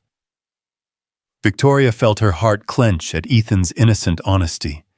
In front of the camera, in front of Daniel and Sophie, her son had revealed the thing she'd been trying not to admit to herself, that she'd been too busy, too focused on work, too caught up in maintaining her professional image to make time for the simple joys of childhood. It sounds like this storm brought more than just weather, Jennifer observed. Sometimes challenging situations reveal the best in people. They certainly do, Victoria said, looking directly at Daniel as she spoke. Last night reminded me that the most important things in life aren't the ones you can control or plan for. They're the unexpected moments of connection, the kindness of strangers, The realization that you're not as alone as you thought you were. Jennifer wrapped up the interview with a few more questions about storm damage and community response, but Victoria barely heard them. She was thinking about what she'd just said, about the truth that had emerged in her answer to the reporter's question. After the news crew left, the four of them stood in the kitchen, in relative silence, processing what had just happened. Victoria realized that by agreeing to the interview, by telling their story openly and honestly, she'd crossed a line she couldn't uncross. There would be no slipping away unnoticed, no pretending the night had never happened. "Well," Daniel said finally, "that's done." "Are you okay with this?" Victoria asked, studying his face for any sign of regret or concern. "With the story being public?" "Are you?" he countered. Victoria considered the question carefully. Was she okay with it? In a few hours, their story would be broadcast on the evening news. By tomorrow, it would probably be picked up by other outlets, dissected and analyzed, and turned into whatever narrative best served the media's purposes. But thinking about it now, Victoria realized that she felt lighter somehow, as if a weight she'd been carrying for years had finally been lifted from her shoulders. For once in her adult life, she'd acted according to her heart, rather than her calculations, and the world hadn't ended. "Yes," she said, surprising herself with the certainty in her voice. "I think I am." "Good," Daniel said, and his smile was warm and genuine, "because I have a feeling this is just the beginning." "The beginning of what?" Sophie asked, bouncing slightly on her toes with excitement. "Of a beautiful friendship," Daniel replied, but his eyes were on Victoria as he spoke, and she felt her heart skip at the implication in his words. "Does this mean Ethan can come over again?" Sophie asked hopefully. "Like even when there's not a storm?" Victoria looked at her son, saw the hope and longing in his face, and made another decision that felt both terrifying and absolutely right. "I think that sounds wonderful," she said. "In fact, maybe next time Daniel and Sophie could come to our house. We have a swimming pool and a huge backyard that never gets used. It seems like a waste not to share it with friends." Ethan's face lit up like Christmas morning. "Really, they could come swimming at our house. If Daniel and Sophie would like to, then yes, absolutely." "We would love to," Daniel said warmly. "Though I should warn you, Sophie is part fish. Once she gets in a pool, it's almost impossible to get her out." "I can hold my breath underwater for almost 30 seconds, Sophie announced proudly. As the children began planning their future playdate with the enthusiasm only 8-year-olds could muster, Victoria found herself standing next to Daniel in comfortable silence, watching their kids, and thinking about how much had changed in the span of a single night. "Are you sure about this?" Daniel asked quietly, his voice pitched so only she could hear. "Once we cross this line, once we become friends instead of just employer and employee, there's no going back." Victoria turned to face him fully, seeing the genuine concern in his expression, alongside something deeper, something that made her pulse quicken. "I'm sure," she said firmly.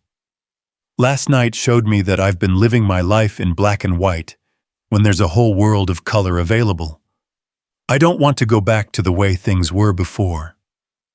Even if it's complicated. Even if people talk. Especially if it's complicated," Victoria replied with a smile. "I've spent so many years avoiding complications that I think I forgot they're often where the most interesting parts of life happen." Daniel's answering smile was soft and full of promise.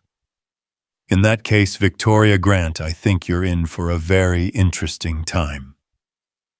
As if to prove his point, Sophie chose that moment to announce her next brilliant idea. "We should have a pool party with lots of people and games. And maybe we could invite my whole class. Victoria laughed, a sound that felt rusty from disuse but warm and genuine. Let's start with a small pool party and see how it goes. But we could work up to a big one, right? Sophie pressed. We could work up to anything, Victoria agreed and realized she meant it. Outside, the sun had fully emerged from behind the storm clouds, painting the world in brilliant gold and making the rain-washed landscape sparkle like something from a fairy tale. The storm had passed, leaving behind a day full of possibilities and the promise of new beginnings. Looking around Daniel's kitchen at the children planning their adventures at Daniel, watching her with warmth and understanding at the remnants of their shared breakfast and their shared night, Victoria felt something she hadn't experienced in years. She felt hope. And for the first time in a very long time, she felt like she was exactly where she was supposed to be. The hope Victoria felt that bright morning proved to be both a blessing and a challenge in the days that followed. By Monday evening, the Channel 7 story had aired during the 6 o'clock news, featuring heartwarming footage of Sophie's enthusiastic description of their best sleepover ever, and Ethan's shy confession that his mom had crawled into their blanket fort. The story painted exactly the picture Victoria had hoped for, a tale of community kindness and human connection during a crisis.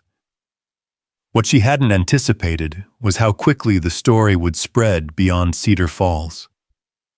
Victoria was reviewing quarterly reports in her corner office on Tuesday morning when her assistant Margaret knocked on the door with an unusually flustered expression.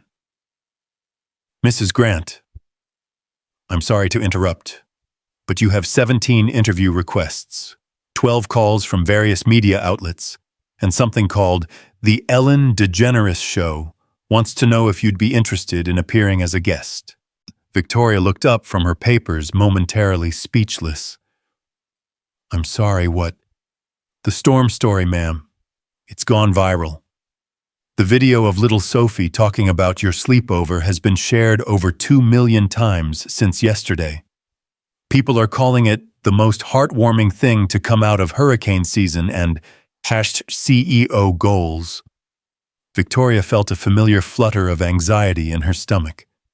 Viral meant scrutiny, meant attention she hadn't asked for and couldn't control. But underneath the anxiety was something else, a strange sort of pride. The world was celebrating her choice to be human, to accept help, to prioritize connection over image. What kind of interview requests? Victoria asked carefully. Business magazines wanting to discuss leadership styles, morning shows, wanting to talk about work-life balance. A few lifestyle publications interested in your authentic approach to executive presence. Margaret paused, consulting her notes. And there's a particularly persistent reporter from Forbes who wants to do a feature on the new face of corporate leadership. Victoria leaned back in her chair, processing this unexpected development. 6 months ago, she would have panicked at the thought of so much unsolicited media attention. But something fundamental had shifted during that night in Daniel's living room, something that made her curious rather than terrified about where this might lead. Schedule the Forbes interview, she said decisively. And maybe one of the morning shows, something reputable. Decline Ellen for now, though, that's flattering. And the others, use your judgment. But Margaret, make sure any interviews focus on the community aspect of the story, the importance of helping each other. This isn't about me, it's about what happens when people choose kindness over convenience. After Margaret left, Victoria found herself staring out her office window toward the factory floor, wondering how Daniel was handling the sudden attention.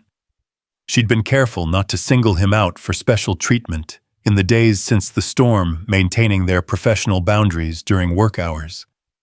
But she'd caught herself looking for him during her morning walkthroughs, found herself paying closer attention to reports from his department, and had to consciously stop herself from asking his supervisor unnecessary questions about his performance. The internal line on her desk phone buzzed, interrupting her thoughts. Mrs. Grant, Margaret's voice came through the speaker. There's a Daniel Hayes here to see you. He says it's about the media attention from the storm story. Victoria felt her pulse quicken. Send him in. A moment later, Daniel appeared in her doorway, and Victoria was struck again by how different he looked in his work environment. Gone was the relaxed, easy confidence of the man who'd made pancakes in his kitchen. In its place was the careful deference of an employee seeking a meeting with his CEO, though she could see the underlying tension in the set of his shoulders. Please sit down, Victoria said, gesturing to the chairs across from her desk. And close the door if you don't mind. Daniel complied, settling into the chair with the careful posture of someone who wasn't quite sure what to expect from this conversation. I assume you've heard about the media response to our story, Victoria began. That's actually why I'm here, Daniel said, his voice carefully neutral. I wanted to make sure the attention isn't causing problems for you. Professionally, I mean.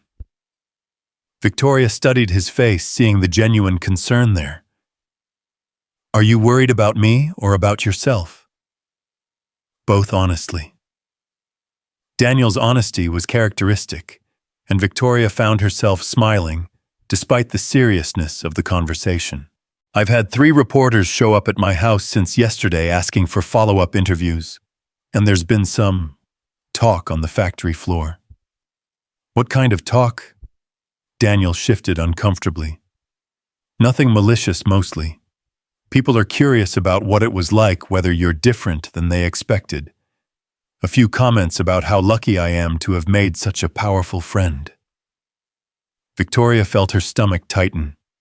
This was exactly what she'd been afraid of, the assumption that their connection would translate into professional favoritism, that Daniel's career trajectory would now be viewed through the lens of his personal relationship with her.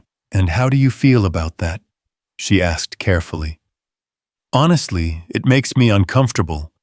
I've worked hard to earn my position here, and I don't want anyone to think I'm getting ahead because of what happened during the storm. Victoria appreciated his directness, even as it highlighted the complexity of their situation. Daniel, let me be very clear about something. What happened between us, the friendship we've begun, the connection we've made, that has absolutely no bearing on your professional standing at this company. You will continue to be evaluated on your performance, your contributions, and your adherence to company standards, just like every other employee. I understand that and I appreciate it, Daniel said. But perception matters too, doesn't it? If other employees think I'm getting special treatment, it could affect morale, create resentment. Victoria nodded slowly. He was right, of course. The appearance of favoritism could be as damaging as actual favoritism, both to company culture and to Daniel's standing among his peers. What are you suggesting? She asked. I think we need to be extra careful about maintaining professional boundaries here at work. No private meetings unless there's a legitimate business reason, no special recognition that could be seen as personal rather than merit-based. And maybe... Daniel paused, seeming to struggle with his next words. Maybe we should put the personal friendship on hold until the media attention dies down.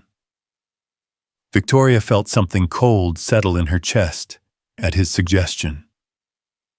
The rational part of her mind knew he was probably right. It would be the safe choice, the prudent choice.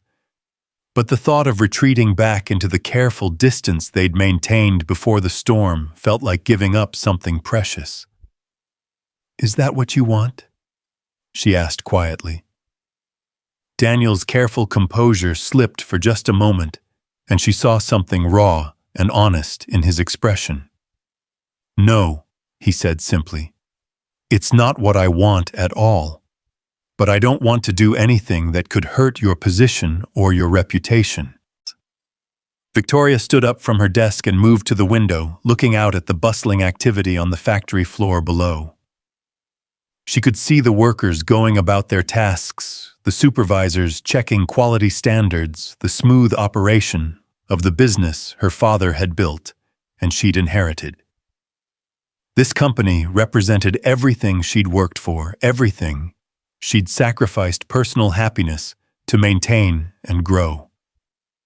But as she watched the people below, she realized that her perspective on what the company meant had shifted during her night in Daniel's kitchen. These weren't just employees or profit centers. They were people with families and dreams and struggles. People who deserved leadership that saw them as whole human beings rather than just workers. "Daniel," she said, turning back to face him, "can I tell you something about my father?" Daniel nodded, clearly surprised by the change in direction.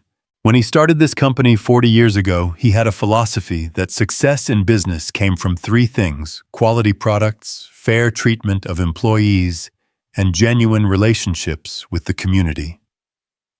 As the company grew and became more successful, advisors told him he needed to be more corporate, more distant, more focused on the bottom line. Do you know what he told them? He said that the day he stopped seeing his employees as people worth knowing personally was the day he'd lost what made the company worth running. Victoria moved back to her desk, but remained standing. I'd forgotten that philosophy somewhere along the way. I'd let fear and caution and other people's expectations turn me into exactly the kind of leader my father never wanted me to become.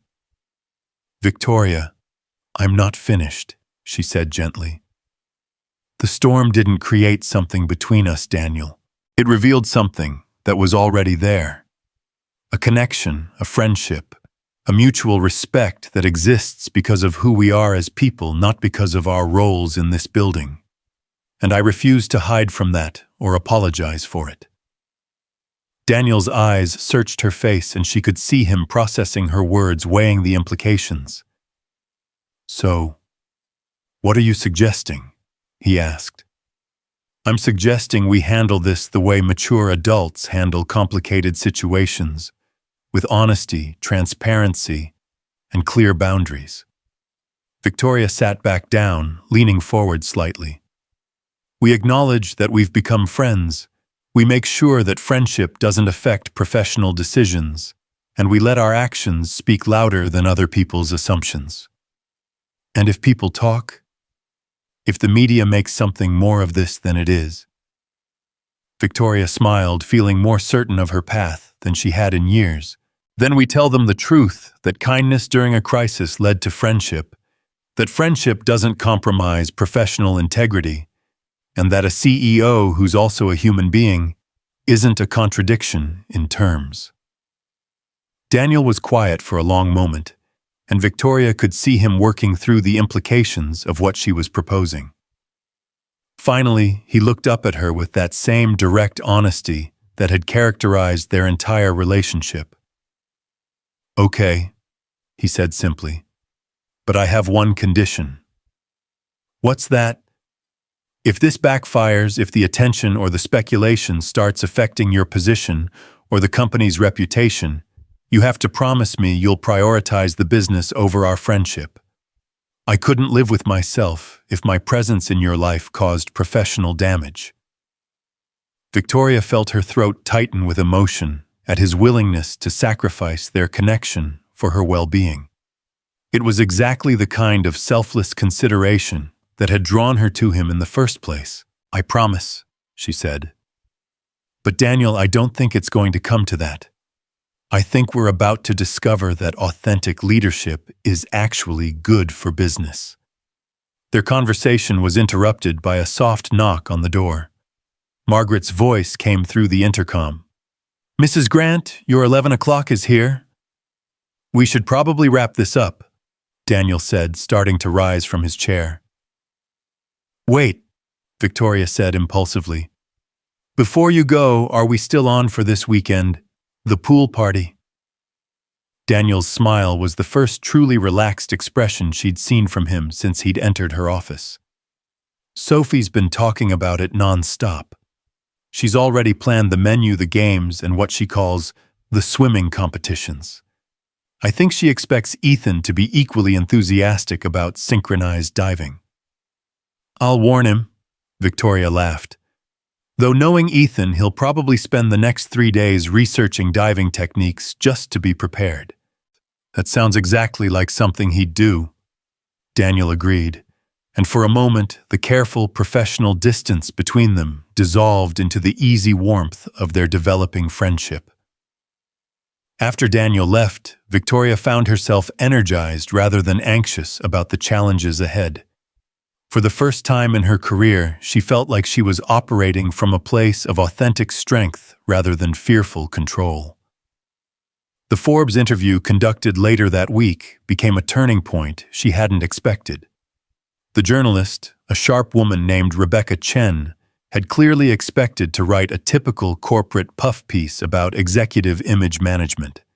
Instead, she found herself sitting across from a CEO who spoke passionately about the importance of authentic leadership and the value of genuine human connection in business. So many executives talk about work-life balance as if it's about compartmentalizing different aspects of yourself, Victoria explained during the interview. But what if instead of balance, we aimed for integration? What if we brought our whole selves to work, our empathy, our vulnerability, our capacity for genuine connection, and trusted that those qualities would make us better leaders, not weaker ones? That's a risky philosophy in today's corporate environment, Rebecca observed. Aren't you concerned about appearing unprofessional or losing authority? Victoria considered the question carefully. I used to be terrified of that. But I've learned that people respond to authenticity, not perfection. When employees see their leader as a real person, who faces the same challenges they do, who worries about being a good parent, who struggles with difficult decisions, who sometimes needs help from unexpected places, they don't lose respect. They gain trust. And you think this incident during the storm exemplifies that philosophy? I think it revealed what was already true, Victoria replied. Leadership isn't about having all the answers or never showing weakness. It's about making good decisions under pressure, treating people with dignity regardless of their position, and being willing to learn from anyone who has something valuable to teach you. The article, published 3 weeks later, generated more positive attention than Victoria had dared to hope for. Business schools requested copies for their leadership courses, other CEOs reached out to discuss her approach to corporate culture, and several major companies expressed interest in consulting arrangements. More importantly, the response from within Grant Industries was overwhelmingly positive.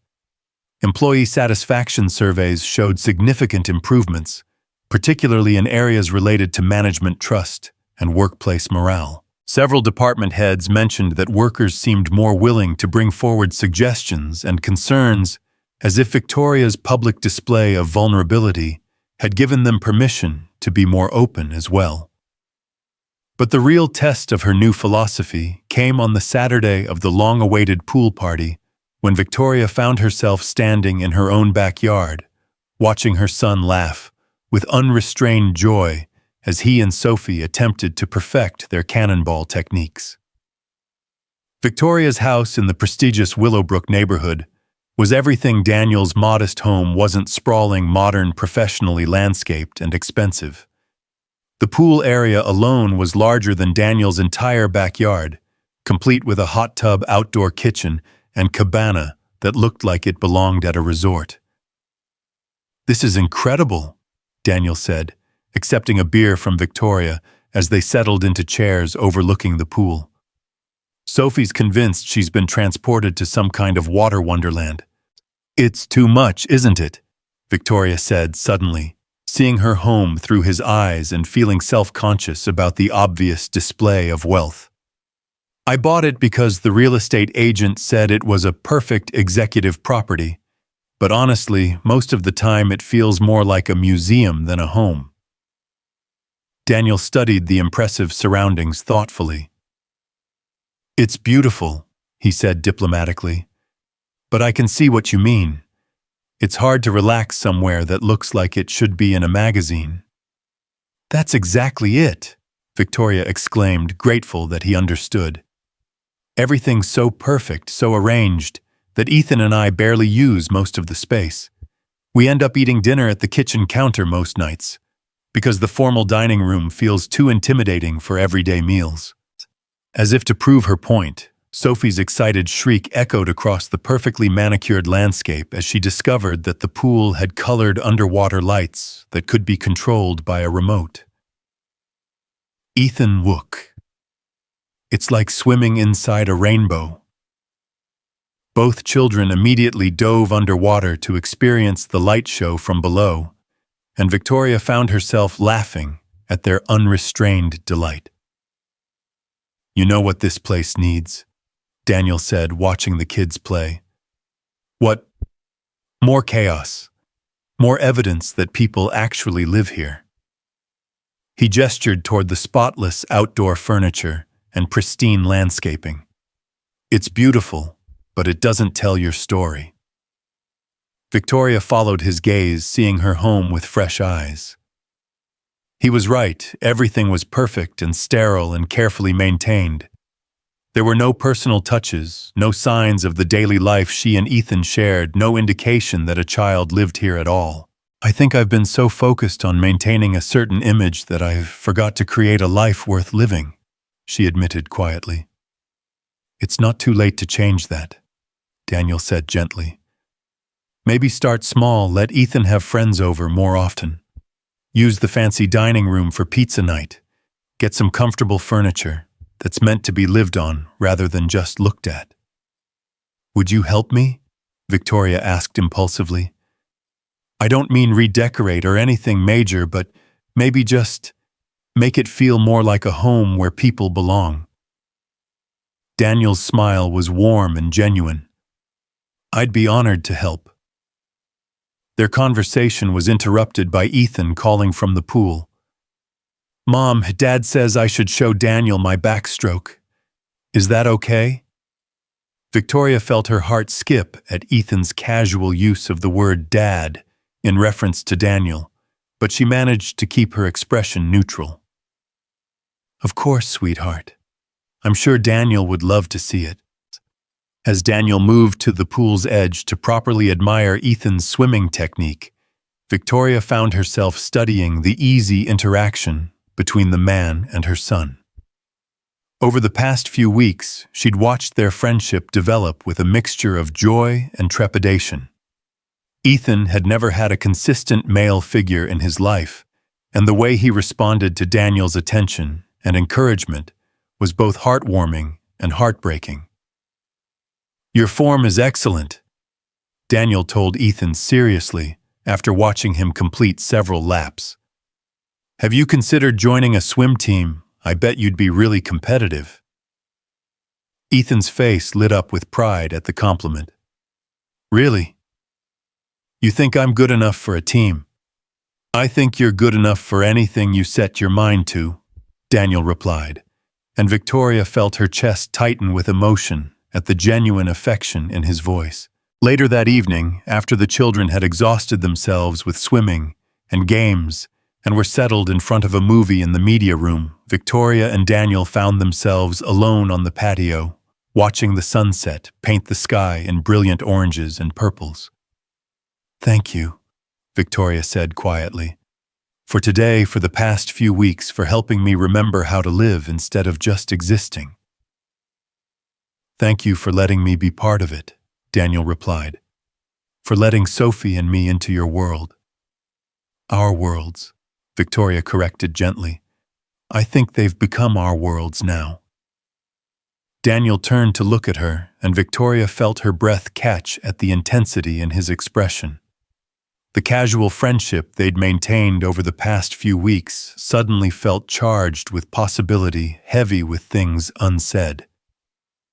Victoria, Daniel began, his voice careful and uncertain. I need to tell you something. What is it? Daniel was quiet for a long moment, seeming to struggle with his words.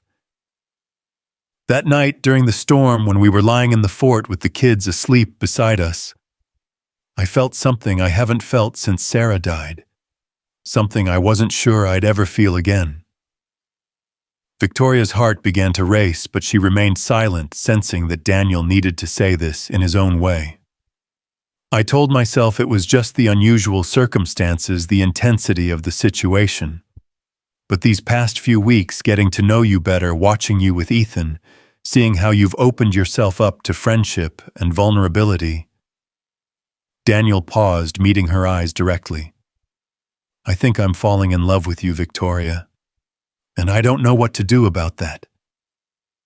The words hung in the air between them, honest and terrifying and beautiful. Victoria felt tears prick her eyes as she processed the magnitude of what he'd just shared. I don't know what to do about it either, she whispered, because I think I'm falling in love with you too. Daniel's expression shifted from uncertainty to wonder. Really? Really? And it scares me to death. Why? Victoria laughed shakily. Because I've never been in love with someone I actually liked as a person. Because you make me want to be braver and more honest and more vulnerable than feels safe. Because our children are already attached to each other and to us, and if this doesn't work out, the collateral damage could be devastating. And because of the professional complications, Daniel added quietly. Surprisingly, that's the part I'm least worried about, Victoria admitted. The Forbes article, the positive response from employees, the way people have reacted to our friendship. It's all shown me that authenticity in leadership isn't a weakness. And if falling in love with an extraordinary man makes me a better leader because it makes me a more complete person, then I'm willing to face whatever challenges that brings. Daniel reached for her hand, his fingers intertwining with hers, just as they had that first night during the storm. So what happens now? Victoria looked through the glass doors at their children, who were curled up together on the massive sectional sofa, Sophie's head on Ethan's shoulder, as they watched their movie. They looked so natural together, so much like siblings, that it made her heart ache with possibility. Now we take it one day at a time, she said finally. We keep being honest with each other and with them. We figure out how to blend our lives in a way that honors both our careers and our relationship. We navigate the challenges as they come together. And if people have opinions about us, Victoria smiled, feeling more certain of her path than she had about anything in years. Then we'll show them what it looks like when two people choose love over fear, when they decide that connection is worth the risk, when they refuse to let other people's limitations define their possibilities. Daniel lifted their joined hands to his lips, pressing a gentle kiss to her knuckles. I love you, Victoria Grant. I love you too, Daniel Hayes, she replied, and felt something that had been locked away in her heart for years finally open up to the light. From inside the house came Sophie's delighted giggle and Ethan's answering laughter, the sound carrying across the perfect patio and into the perfect evening, making everything feel suddenly wonderfully imperfect and real and exactly as it should be. As the stars began to appear in the darkening sky above their heads, Victoria realized that this was what happiness felt like, not the achievement of perfection, but the embrace of beautiful, complicated, authentic life. And for the first time and longer than she could remember, she was excited to see what tomorrow would bring. The stars that had witnessed Victoria and Daniel's confession of love that evening would shine down on many more conversations, challenges, and moments of joy in the months that followed. Their declaration had been the easy part, living up to it, while navigating the complexities of blended families, public scrutiny, and corporate responsibilities proved to be the real adventure.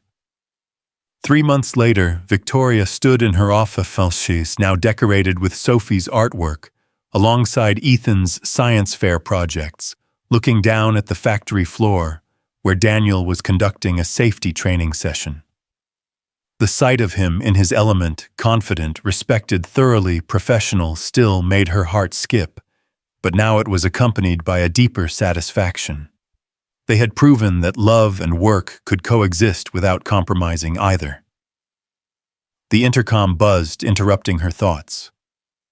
"Mrs. Grant, there's a call from Harvard Business School. Something about a speaking engagement." Victoria smiled as she picked up the phone. These requests had become routine since the Forbes article, but each one still felt like validation of the path she'd chosen. As she discussed the details of a lecture series on authentic leadership, she found herself thinking about how much her definition of success had evolved. Success was no longer just about quarterly profits or market share. It was about the email she'd received from a young female executive who said Victoria's story had given her permission to be vulnerable with her team. It was about the company culture survey that showed the highest employee satisfaction ratings in Grant Industries' history. It was about the way Ethan had started bringing friends home from school, turning their too-perfect house into the kind of chaotic lived-in home it was meant to be. "Absolutely," Victoria told the Harvard professor. "I'd be honored to speak to your students about leadership and authenticity." After hanging up, Victoria made her way to the factory floor for her afternoon walkthrough, a practice she'd instituted after the storm, wanting to be more visible and accessible to her employees. The response had been overwhelmingly positive, with workers appreciating the opportunity to interact directly with their CEO. "Mrs. Grant," called out Maria Santos from the quality control station, "I wanted to thank you for approving the new break room renovation. Having a space to actually relax during our breaks has made such a difference." "I'm so glad to hear that, Maria. Your suggestion about adding comfortable seating and better lighting was exactly what that space needed." As Victoria continued her rounds, she marveled at how different these interactions felt from her previous perfunctory visits. Employees approached her with ideas, concerns, and genuine conversation rather than nervous formality. The change in atmosphere was palpable. She was reviewing production reports with a floor supervisor when commotion near the loading dock caught her attention. Raised voices, the sound of someone in distress, Victoria immediately headed in that direction, her protective instincts for her employees overriding any concern for protocol. What she found made her blood run cold. A man in an expensive suit was arguing loudly with Daniel, his face red with anger, and his voice carrying across the factory floor. Victoria recognized him immediately. James Morrison, CEO of Morrison Manufacturing, Grant Industries' biggest competitor, and a man known for his ruthless business practices and explosive temper. "Completely unprofessional," Morrison was shouting. "Seducing your way into the CEO's bed to get ahead in this company. You think nobody knows what's really going on here?" Daniel's posture was tense but controlled, his voice steady despite the provocation. "Mr. Morrison, I'm going to have to ask you to leave. This is private property and you have no business here." "I have every right to expose what's happening here," Morrison snapped. "Corporate nepotism, sexual favoritism. The whole industry knows about your little arrangement. How much is she paying you to warm her bed, Hayes?" The insult hit its mark, and Victoria saw Daniel's hands clench into fists. But before he could respond, Victoria stepped forward, her voice cutting through the tension like a blade. "Mr. Morrison."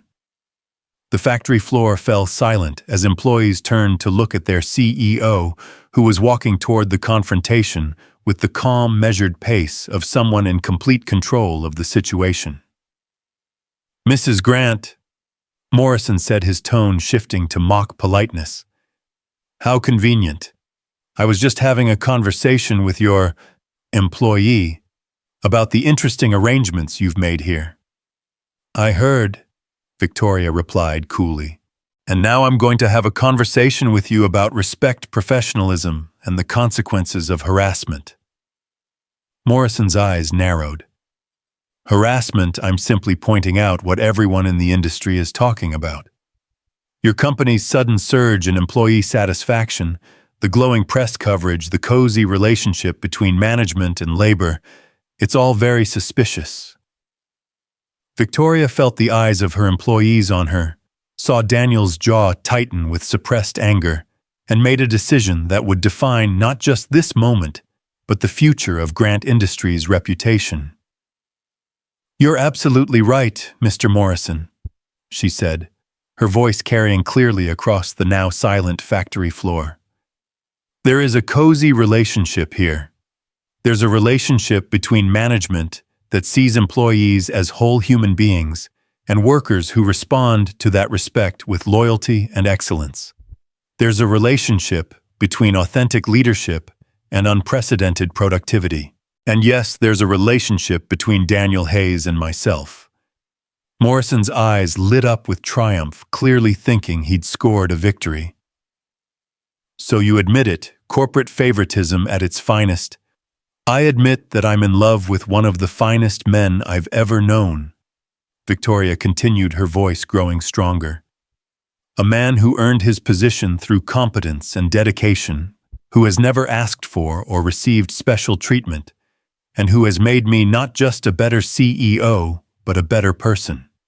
If you find love threatening to your business model, Mr. Morrison, that says more about your company culture than it does about mine." The factory floor erupted in spontaneous applause, workers clapping and cheering their support.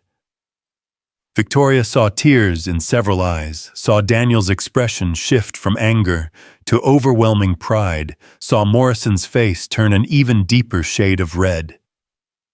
"This is exactly the kind of unprofessional," Morrison began, but Victoria cut him off. "Security," she called out, and 2 guards appeared almost immediately. "Please escort Mr. Morrison off the premises. He's trespassing and harassing my employees." As Morrison was led away, still sputtering protests and threats, Victoria turned to address the gathered workers. "I want all of you to know that Grant Industries will always be a place where people are valued for their contributions, not judged for their personal lives. Where authentic relationships, whether romantic friendship or professional, are seen as strengths, not weaknesses. And where anyone who tries to diminish you or your colleagues will be shown the door." The applause this time was thunderous, and Victoria felt a surge of emotion as she saw the faces around her, proud, supportive, united in their commitment to the kind of workplace they'd all helped create. As the crowd dispersed and normal work resumed, Daniel approached her with an expression of awe and gratitude. "That was incredible," he said quietly. "The way you handled him, the way you stood up for us." "The way we stood up for us," Victoria corrected. "You were magnificent, Daniel. Professional and controlled even when he was being deliberately provocative." "I wanted to punch him," Daniel admitted, "when he said those things about you, about us. But you didn't. You took the high road, and that's exactly why I love you." Their moment was interrupted by approaching footsteps. Margaret appeared with a concerned expression and a tablet in her hands. "Mrs. Grant, I'm sorry to interrupt, but we have a situation. Morrison's rant was filmed by someone in the crowd, and it's already going viral on social media. The video of your response is spreading even faster." Victoria felt her stomach drop. "What kind of response are we seeing?" Margaret's expression shifted from concern to amazement. "Overwhelmingly positive. Grant Industries Kales is trending along with #authentic leadership and #CEO love. The comments are incredible. People are calling it the most inspiring corporate moment they've ever seen." As if to prove her point, Margaret's tablet began buzzing with notifications. "The Today Show wants you for tomorrow morning. Good Morning America is offering a prime slot this week. And..." Margaret paused, looking stunned. "Oprah's people just called." Victoria and Daniel looked at each other and burst out laughing. The absurdity of the situation, going from a confrontation with a bitter competitor to a call from Oprah in the span of 10 minutes struck them both as hilariously surreal. "Maybe we should talk about this at home," Victoria suggested, "where we can process everything without an audience." "Our home or your home?" Daniel asked, and Victoria felt her heart skip at the casual way he'd said, "our home." The question of living arrangements had been on both their minds lately. While they'd been spending most evenings together, alternating between houses, the children had begun asking pointed questions about when they were all going to live in the same place. "Let's go to your place," Victoria decided. "Sophie's been teaching Ethan how to make her famous grilled cheese sandwiches, and I think we could all use some comfort food right now." An hour later, they were gathered around Daniel's kitchen table, the same table where they'd shared their first honest conversation during the storm, eating slightly burnt grilled cheese and watching the social media response to Morrison's visit unfold in real time. "Look at this one," Sophie said, reading from Victoria's phone with the confidence of a digital native. "Victoria Grant just redefined what it means to be a boss. This is how you protect your people."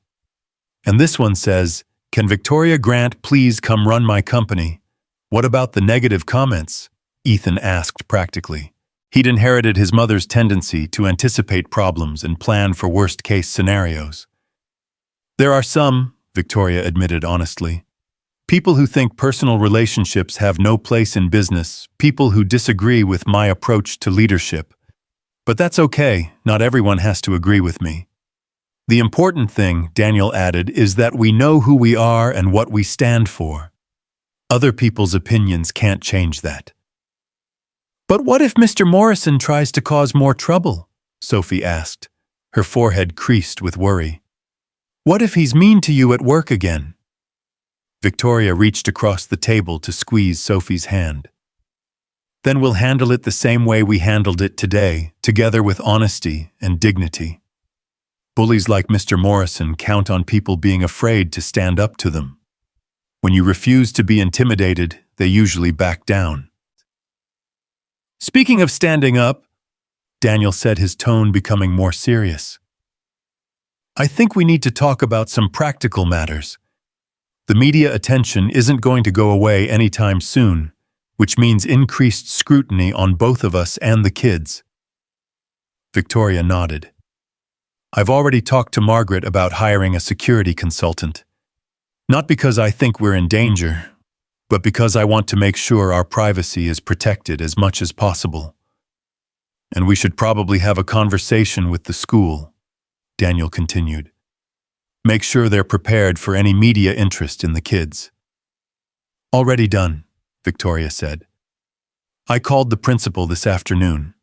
They're experienced with high-profile families, and they've assured me that Sophie and Ethan's safety and privacy will be their top priority." Ethan looked up from his sandwich. "Are we a high-profile family now?" Victoria and Daniel exchanged glances, both struck by the casual way Ethan had referred to them as a family. "I suppose we are," Victoria said carefully. "How do you feel about that?" Ethan considered the question with characteristic seriousness. "I think it's good that people see us being happy together. Maybe it will help other kids whose parents are scared to fall in love again." The wisdom of children never ceased to amaze Victoria. From the mouths of babes came insights that cut straight to the heart of complex issues. "What about you, Sophie?" Daniel asked. "How are you feeling about all the attention?" Sophie grinned. "I think it's cool that everyone knows how awesome our family is. And maybe now other CEOs will learn how to be nice like Victoria. Our family." There it was again, that casual assumption from the children that they belonged together, that what they'd built over the past few months was permanent and unshakable. "Actually," Victoria said, her heart racing as she made another impulsive decision, "that brings up something I've been wanting to discuss with all of you." She stood up from the table and disappeared into the living room, returning with a manila folder that she placed in front of Daniel. "What's this?" he asked, looking puzzled. Real estate listings, Victoria said, her voice nervous but determined. For houses that would be big enough for all four of us, but not so big that they feel like museums. Places where we could build a real life together.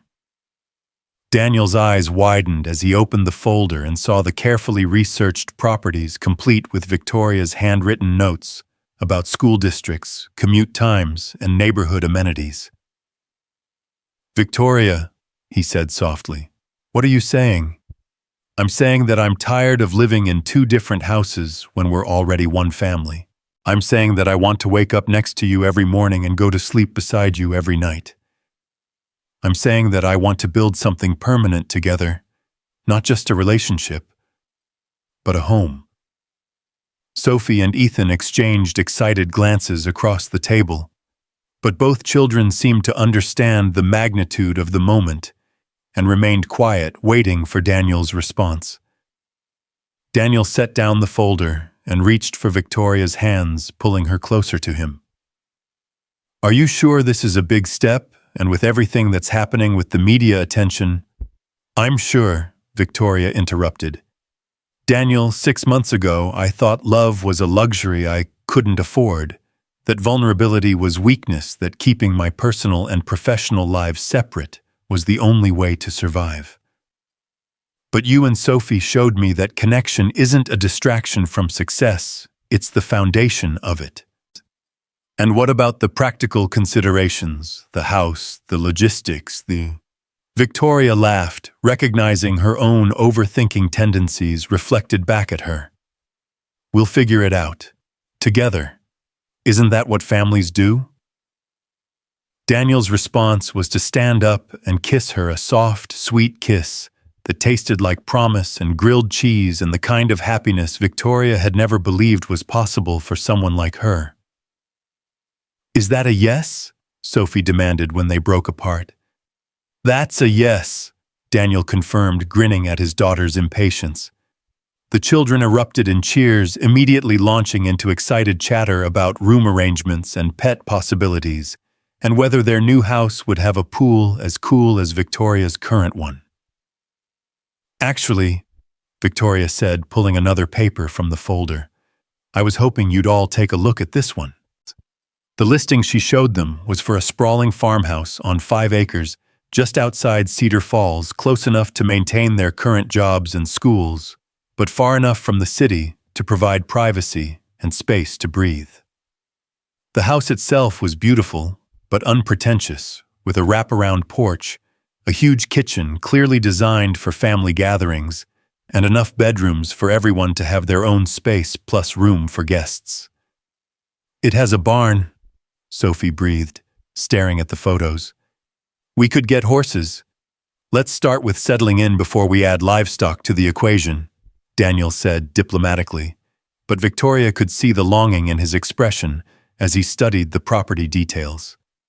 "There's something else," Victoria said, pulling out the final paper in the folder. "I've already put an offer on it, pending everyone's approval, of course." Daniel stared at her in shock. "You bought us a house?" "I made an offer on us a house," Victoria corrected. "But only if you want it. If you think it's too much, too fast, too presumptuous." "It's perfect," Ethan said quietly, studying the photos with the serious attention he gave to everything important. "It looks like the kind of place where families belong." "It really does," Daniel agreed, still looking slightly dazed by the rapid pace of developments. "But Victoria, a property like this must cost—" "Daniel Hayes," Victoria interrupted firmly. "If you're about to make this weird by talking about money, I'm going to have Sophie throw a grilled cheese sandwich at your head." "I'll do it," Sophie threatened cheerfully. "I have really good aim." Daniel laughed despite himself. "I just want to make sure you're not making decisions based on emotion that you might regret when the practical realities set in." "The practical reality," Victoria said, sitting back down and taking his hands again, "is that I've spent most of my adult life making safe, calculated decisions that protected my image and my position, but left me feeling empty and alone, The most impractical decision I ever made was falling in love with you, and it's turned out to be the smartest thing I've ever done." "When can we see it?" Ethan asked, practical as always. "The house, I mean." "Tomorrow, if you'd like. The realtor said we could have a private showing any time." "This is really happening," Daniel said, shaking his head in amazement. "6 months ago, I was a single dad working in quality control, and now I'm about to move into a farmhouse with the CEO of the company." "6 months ago, I was a lonely workaholic who thought success meant sacrifice," Victoria replied. "Now I'm about to move into a farmhouse with the love of my life and our children." "Our children," Daniel repeated softly, and Victoria felt her heart swell at the wonder in his voice. Their conversation was interrupted by the doorbell, followed immediately by Margaret's voice calling through the front door.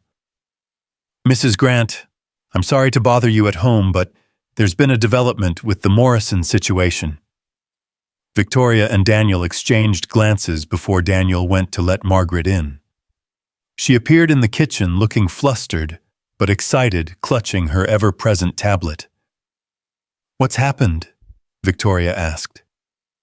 "Morrison Manufacturing's stock price has dropped 12% since this afternoon," Margaret announced. "Apparently, your video response has prompted several of their major clients to publicly question Morrison's business practices and company culture. 3 companies have already announced they're reviewing their contracts." Victoria felt a flash of sympathy for Morrison's employees, who were likely bearing the brunt of their CEO's poor decisions. "What else?" "The Harvard Business School has asked if you'd be willing to participate in a case study about authentic leadership in crisis management. The Society for Human Resource Management wants you to keynote their annual conference. And," Margaret paused dramatically, "Grant Industries' stock price has reached an all-time high." "Because of one confrontation?" Daniel asked skeptically. "Because of what that confrontation represented," Margaret corrected. "Investors are responding to evidence of strong company culture, employee loyalty, and leadership that can handle crisis with grace and authenticity. The business world is taking notice of what you've built here."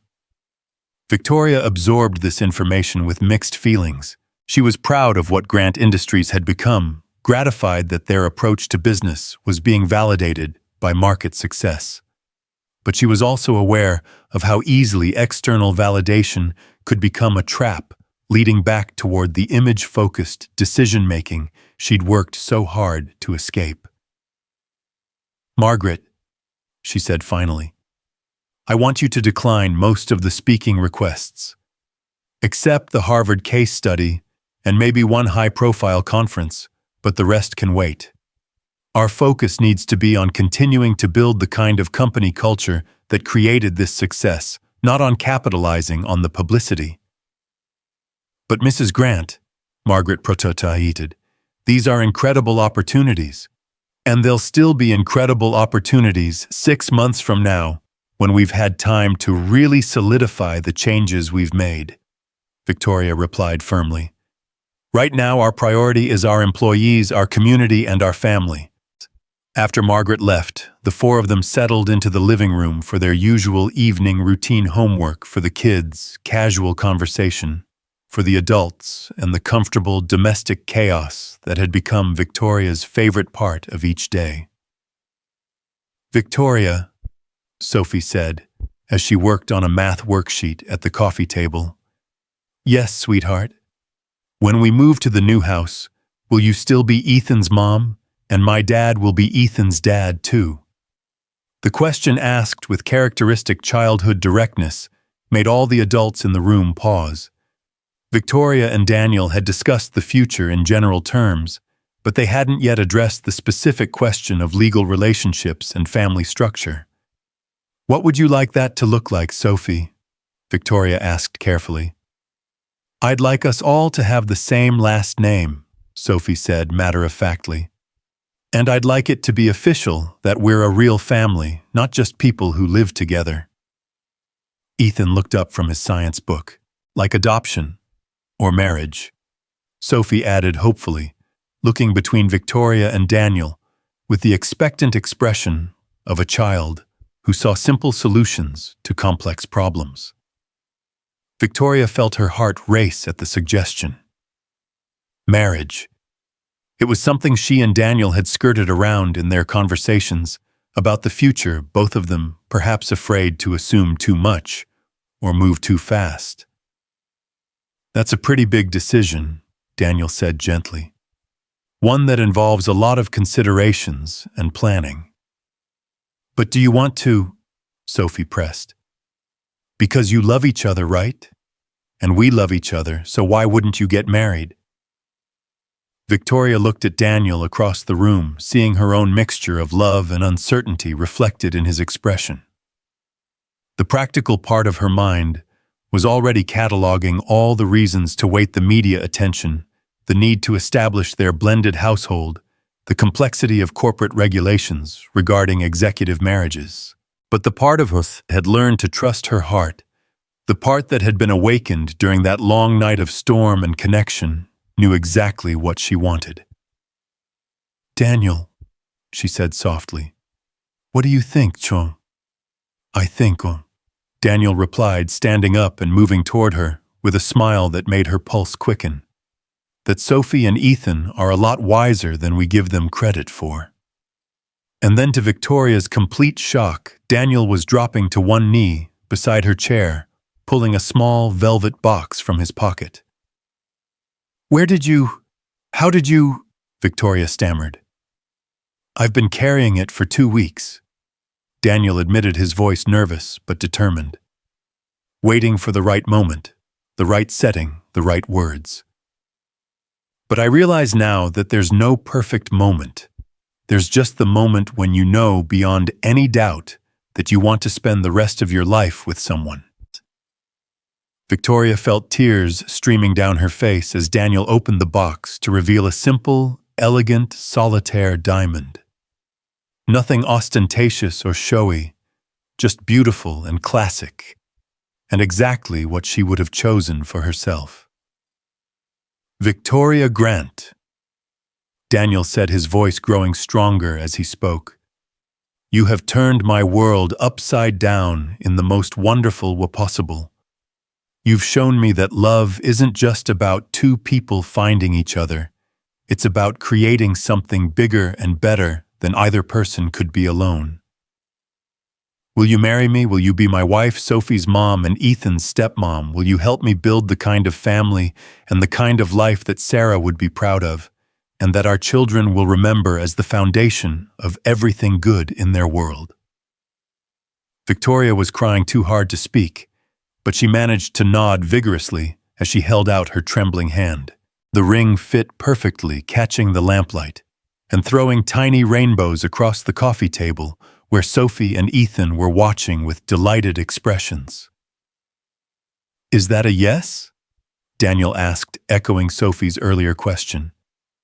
That's a yes, Victoria managed through her tears.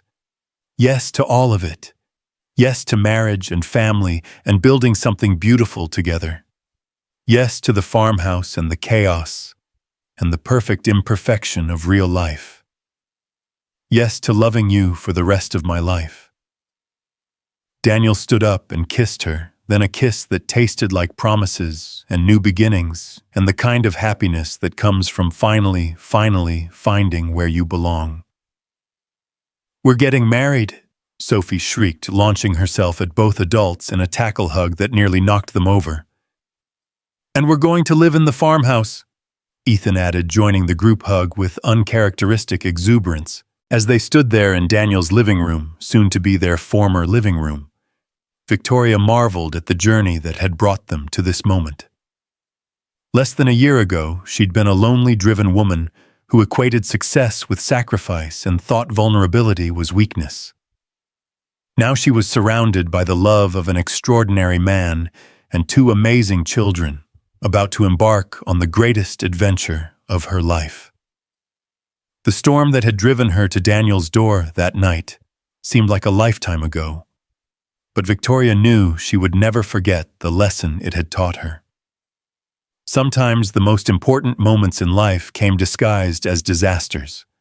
Sometimes the greatest gifts were found in the most unexpected places. And sometimes the courage to accept help when you needed it most was the first step toward finding everything you never knew you wanted. 6 months later, Victoria stood on the wraparound porch of their farmhouse, watching Daniel push Sophie and Ethan on the tire swing he'd hung from the ancient oak tree in their front yard. The morning sun painted everything in golden light, and the sound of children's laughter carried across the fields that stretched to the horizon. Inside the house, wedding preparations were in full swing. Margaret had arrived early to coordinate with the caterers the florist was arranging, wildflowers in mason jars throughout the main rooms, and the wedding planner Victoria had hired was orchestrating everything with military precision. But Victoria had stepped outside to steal a few moments of quiet before the chaos of the day took over. Tonight, she and Daniel would be married in the backyard they now shared, surrounded by family friends and the Grant Industries employees who had become extended family over the past year.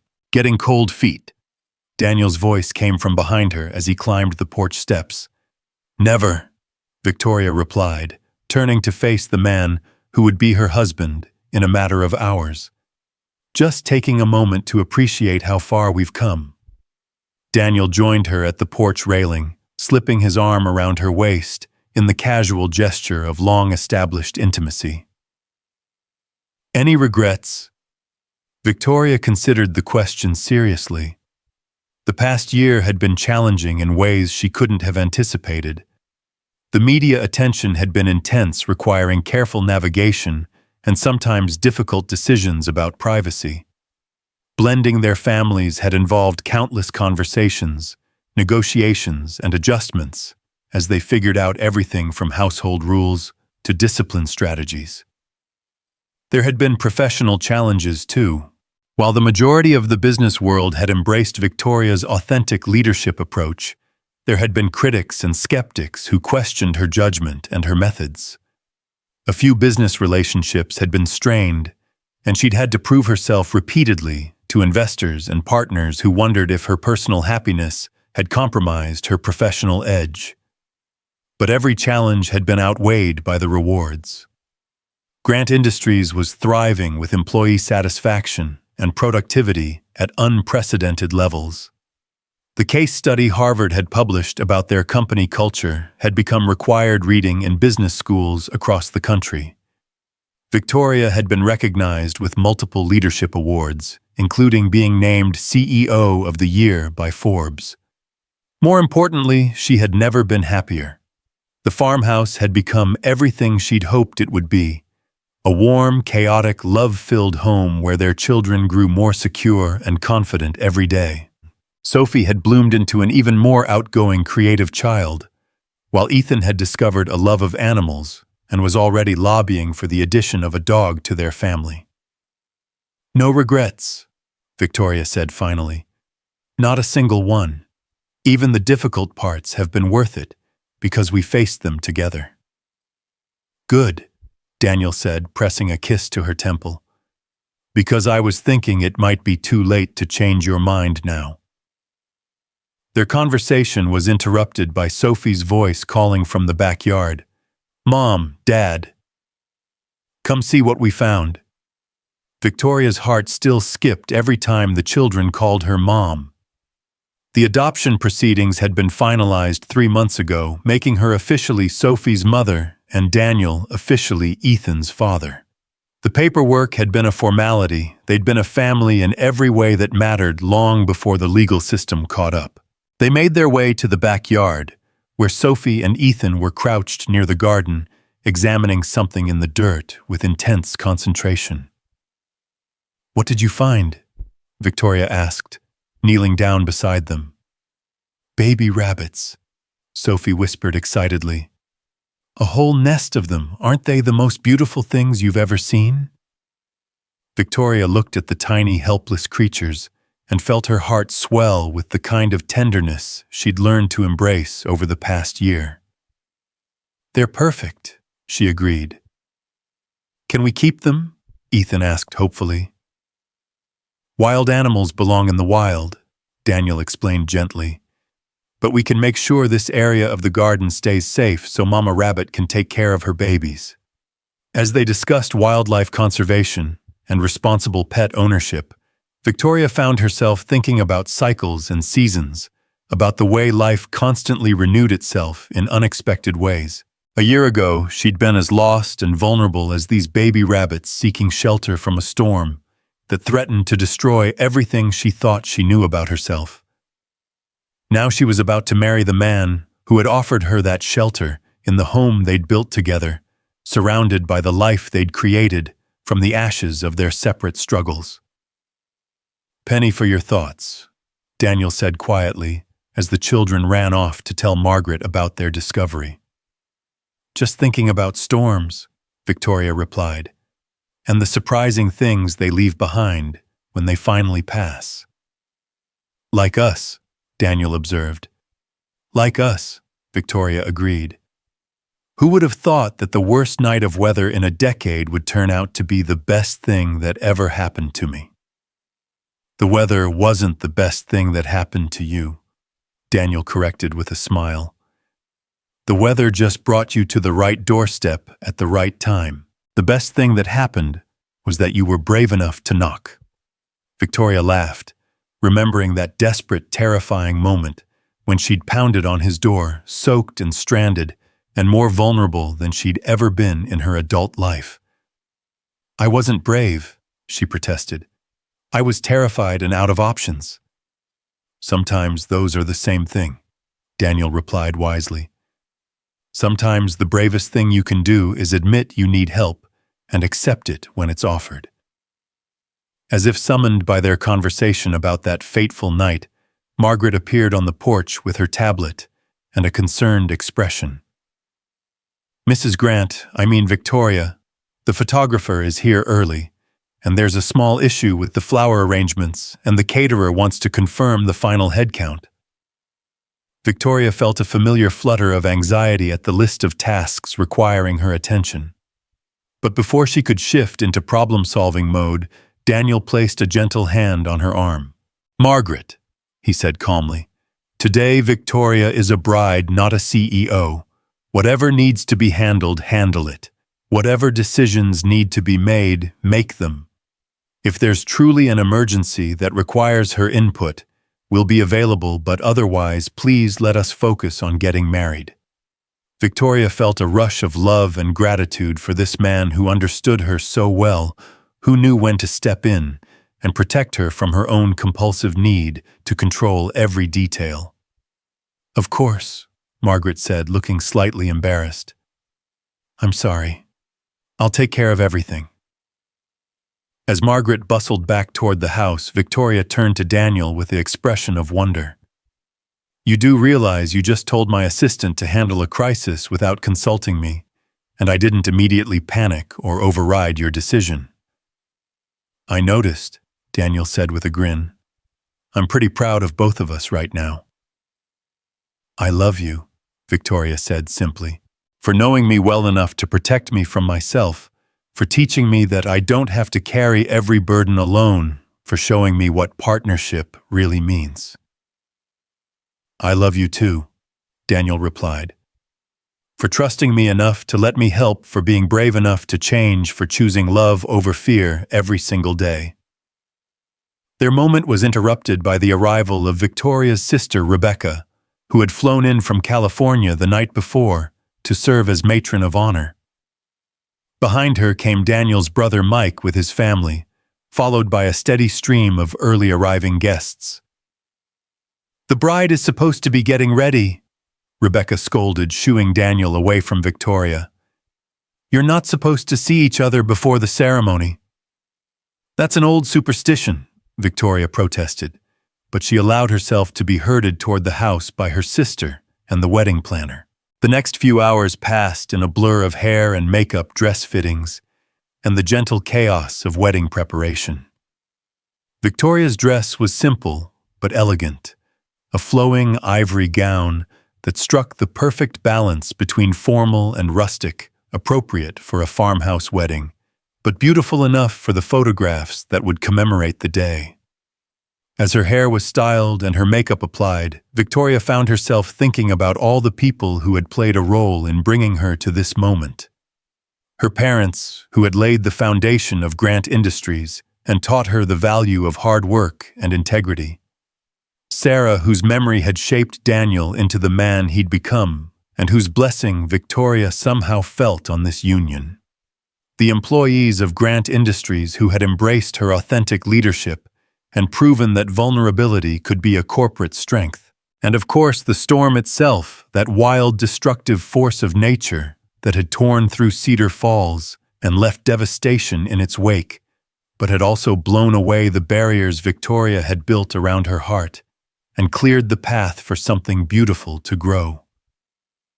"You look absolutely radiant," Rebecca said as she helped Victoria into her dress. "I haven't seen you this happy since... Well, I don't think I've ever seen you this happy." "I feel like I'm finally myself," Victoria replied, studying her reflection in the full-length mirror. "Like I spent years playing a role and now I get to just be who I really am." "And who are you really?" Rebecca asked with the sisterly intuition that cut straight to the heart of things. Victoria considered the question, thinking about all the labels and identities she'd worn over the years. CEO, single mother, corporate leader, public figure. But looking at herself now, dressed for her wedding, and surrounded by the evidence of the life she'd built with Daniel and the children, only one answer felt true. "I'm Victoria Hayes," she said, trying out her soon-to-be name for the first time. "I'm a wife and a mother, and a leader who believes that success means lifting others up along with yourself. I'm someone who's learned that the strongest thing you can be is vulnerable, and the bravest thing you can do is love with your whole heart." Rebecca's eyes filled with tears. "That's the most beautiful answer I've ever heard." A soft knock on the bedroom door interrupted their moment. Sophie's voice came through the wood. "Mom, it's time." Victoria's heart raced with excitement and anticipation as she took one final look in the mirror. The woman looking back at her is confident and radiant, ready to embark on the greatest adventure of her life. The ceremony itself was everything Victoria had dreamed of, and nothing like what she'd planned during her previous corporate-focused existence. Instead of a grand church or elegant hotel ballroom, they were married in their own backyard, under the spreading branches of the oak tree that had become their family's unofficial headquarters. The guest list was an eclectic mix of business associates, factory workers, neighbors, and family members, a reflection of how Victoria's world had expanded to include people from all walks of life. She saw tears in the eyes of Maria Santos, from quality control, proud smiles, from the Harvard professors who had come to witness the wedding of their favorite case study subject, and genuine happiness from competitors who had become allies through Victoria's collaborative approach to business. But as she walked down the makeshift aisle on her father's arm, Victoria had eyes only for Daniel, who was waiting for her under the oak tree with an expression of such love and wonder that it took her breath away. Sophie and Ethan flanked him as junior maid of honor and best man, both children beaming with excitement at the formal beginning of the family they'd already become. The ceremony itself was simple and heartfelt, with vows that Victoria and Daniel had written themselves.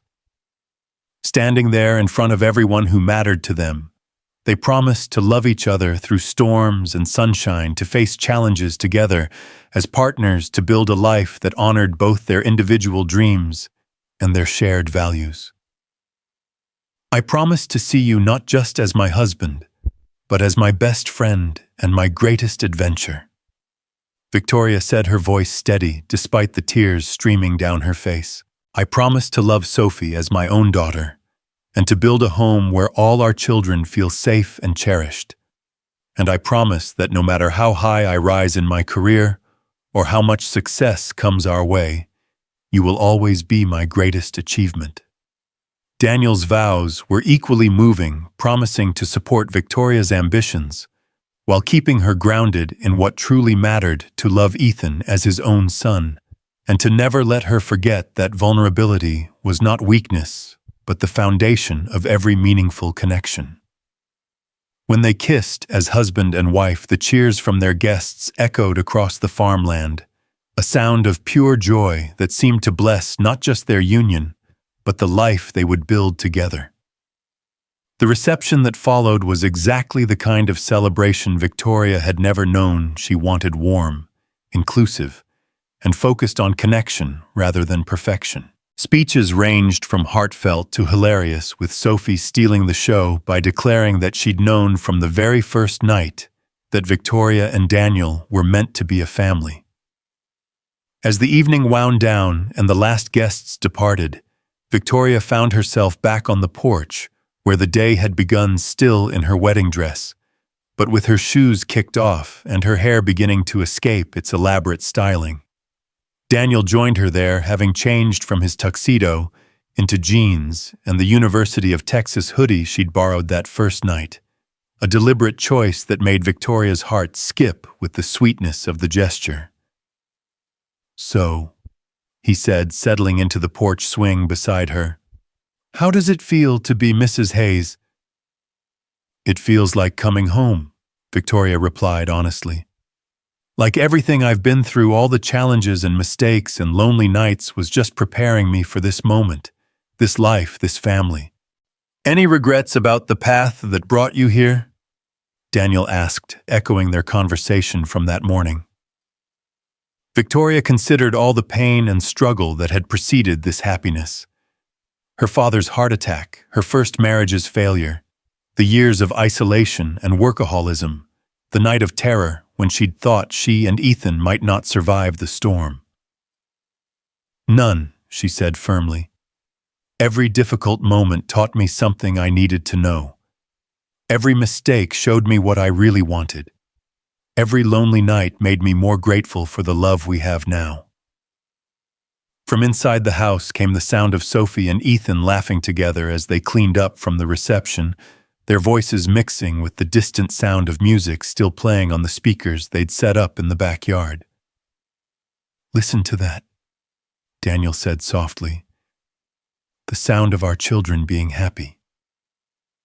"Our children," Victoria repeated, still marveling at how natural those words felt. "Daniel, do you think we're doing this right? Blending families, balancing careers, trying to be good parents while figuring out how to be married." "I think we're doing it honestly," Daniel replied. "And I think that's more important than doing it perfectly." Victoria leaned against his shoulder, feeling the solid warmth of his presence and the security of knowing that whatever challenges lay ahead, they would face them together. "I have something for you," she said, reaching into the small bag she'd carried throughout the evening. "Victoria, you've already given me everything I could ever want." "Just open it," she interrupted, placing a small wrapped package in his hands. Daniel unwrapped it carefully to reveal a framed photograph from their wedding day, not one of the formal posed shots, but a candid moment captured by the photographer when Victoria and Daniel were looking at Sophie and Ethan during the ceremony. The love and pride and sheer joy on their faces was unmistakable. "Look at the inscription," Victoria said softly. Daniel turned the frame over and read the words Victoria had engraved on a small plaque. "Some storms destroy everything in their path. Others clear the way for something beautiful to grow. Thank you for being my shelter and my sunshine. Victoria Hayes." October 15th. "Victoria," Daniel whispered, his voice thick with emotion. "I wanted you to have something that reminded you that all of this started with your kindness to a stranger on a terrible night. Your willingness to open your door, your heart, your life to someone who needed help. You saved me in every way a person can be saved." Daniel set the photograph carefully aside and pulled Victoria close, holding her as if he never wanted to let her go. "We saved each other," he corrected gently. You showed me that it was possible to love again, to trust someone new with Sophie's happiness and my heart. You taught me that taking chances on people is always worth the risk. As they sat together on their porch, listening to their children and looking out over the land that was now truly their home, Victoria felt a completeness she'd never experienced before. This was what happiness looked like, not the achievement of perfection, but the embrace of imperfect, chaotic, beautiful reality. The woman who had pounded desperately on Daniel's door during the storm 18 months ago had been successful by every conventional measure, but she had been fundamentally alone. Tonight, surrounded by love and partnership and the promise of tomorrow's adventures, Victoria knew she had found something more valuable than any professional achievement. She had found her family. She had found her home. She had found herself. And it had all begun with a storm that had seemed like the end of the world, but had actually been the beginning of everything that mattered. As the first stars appeared in the clear October sky above their farmhouse, Victoria Hayes closed her eyes and made a silent promise to the universe, to her late mother-in-law Sarah, and to the storm that had brought them all together. She would never take this happiness for granted, never stop being grateful for the unexpected gifts that came disguised as disasters, and never forget that sometimes the most important thing you could do was simply open your door to someone who needed shelter. The storm had passed, but the love it had revealed would last forever.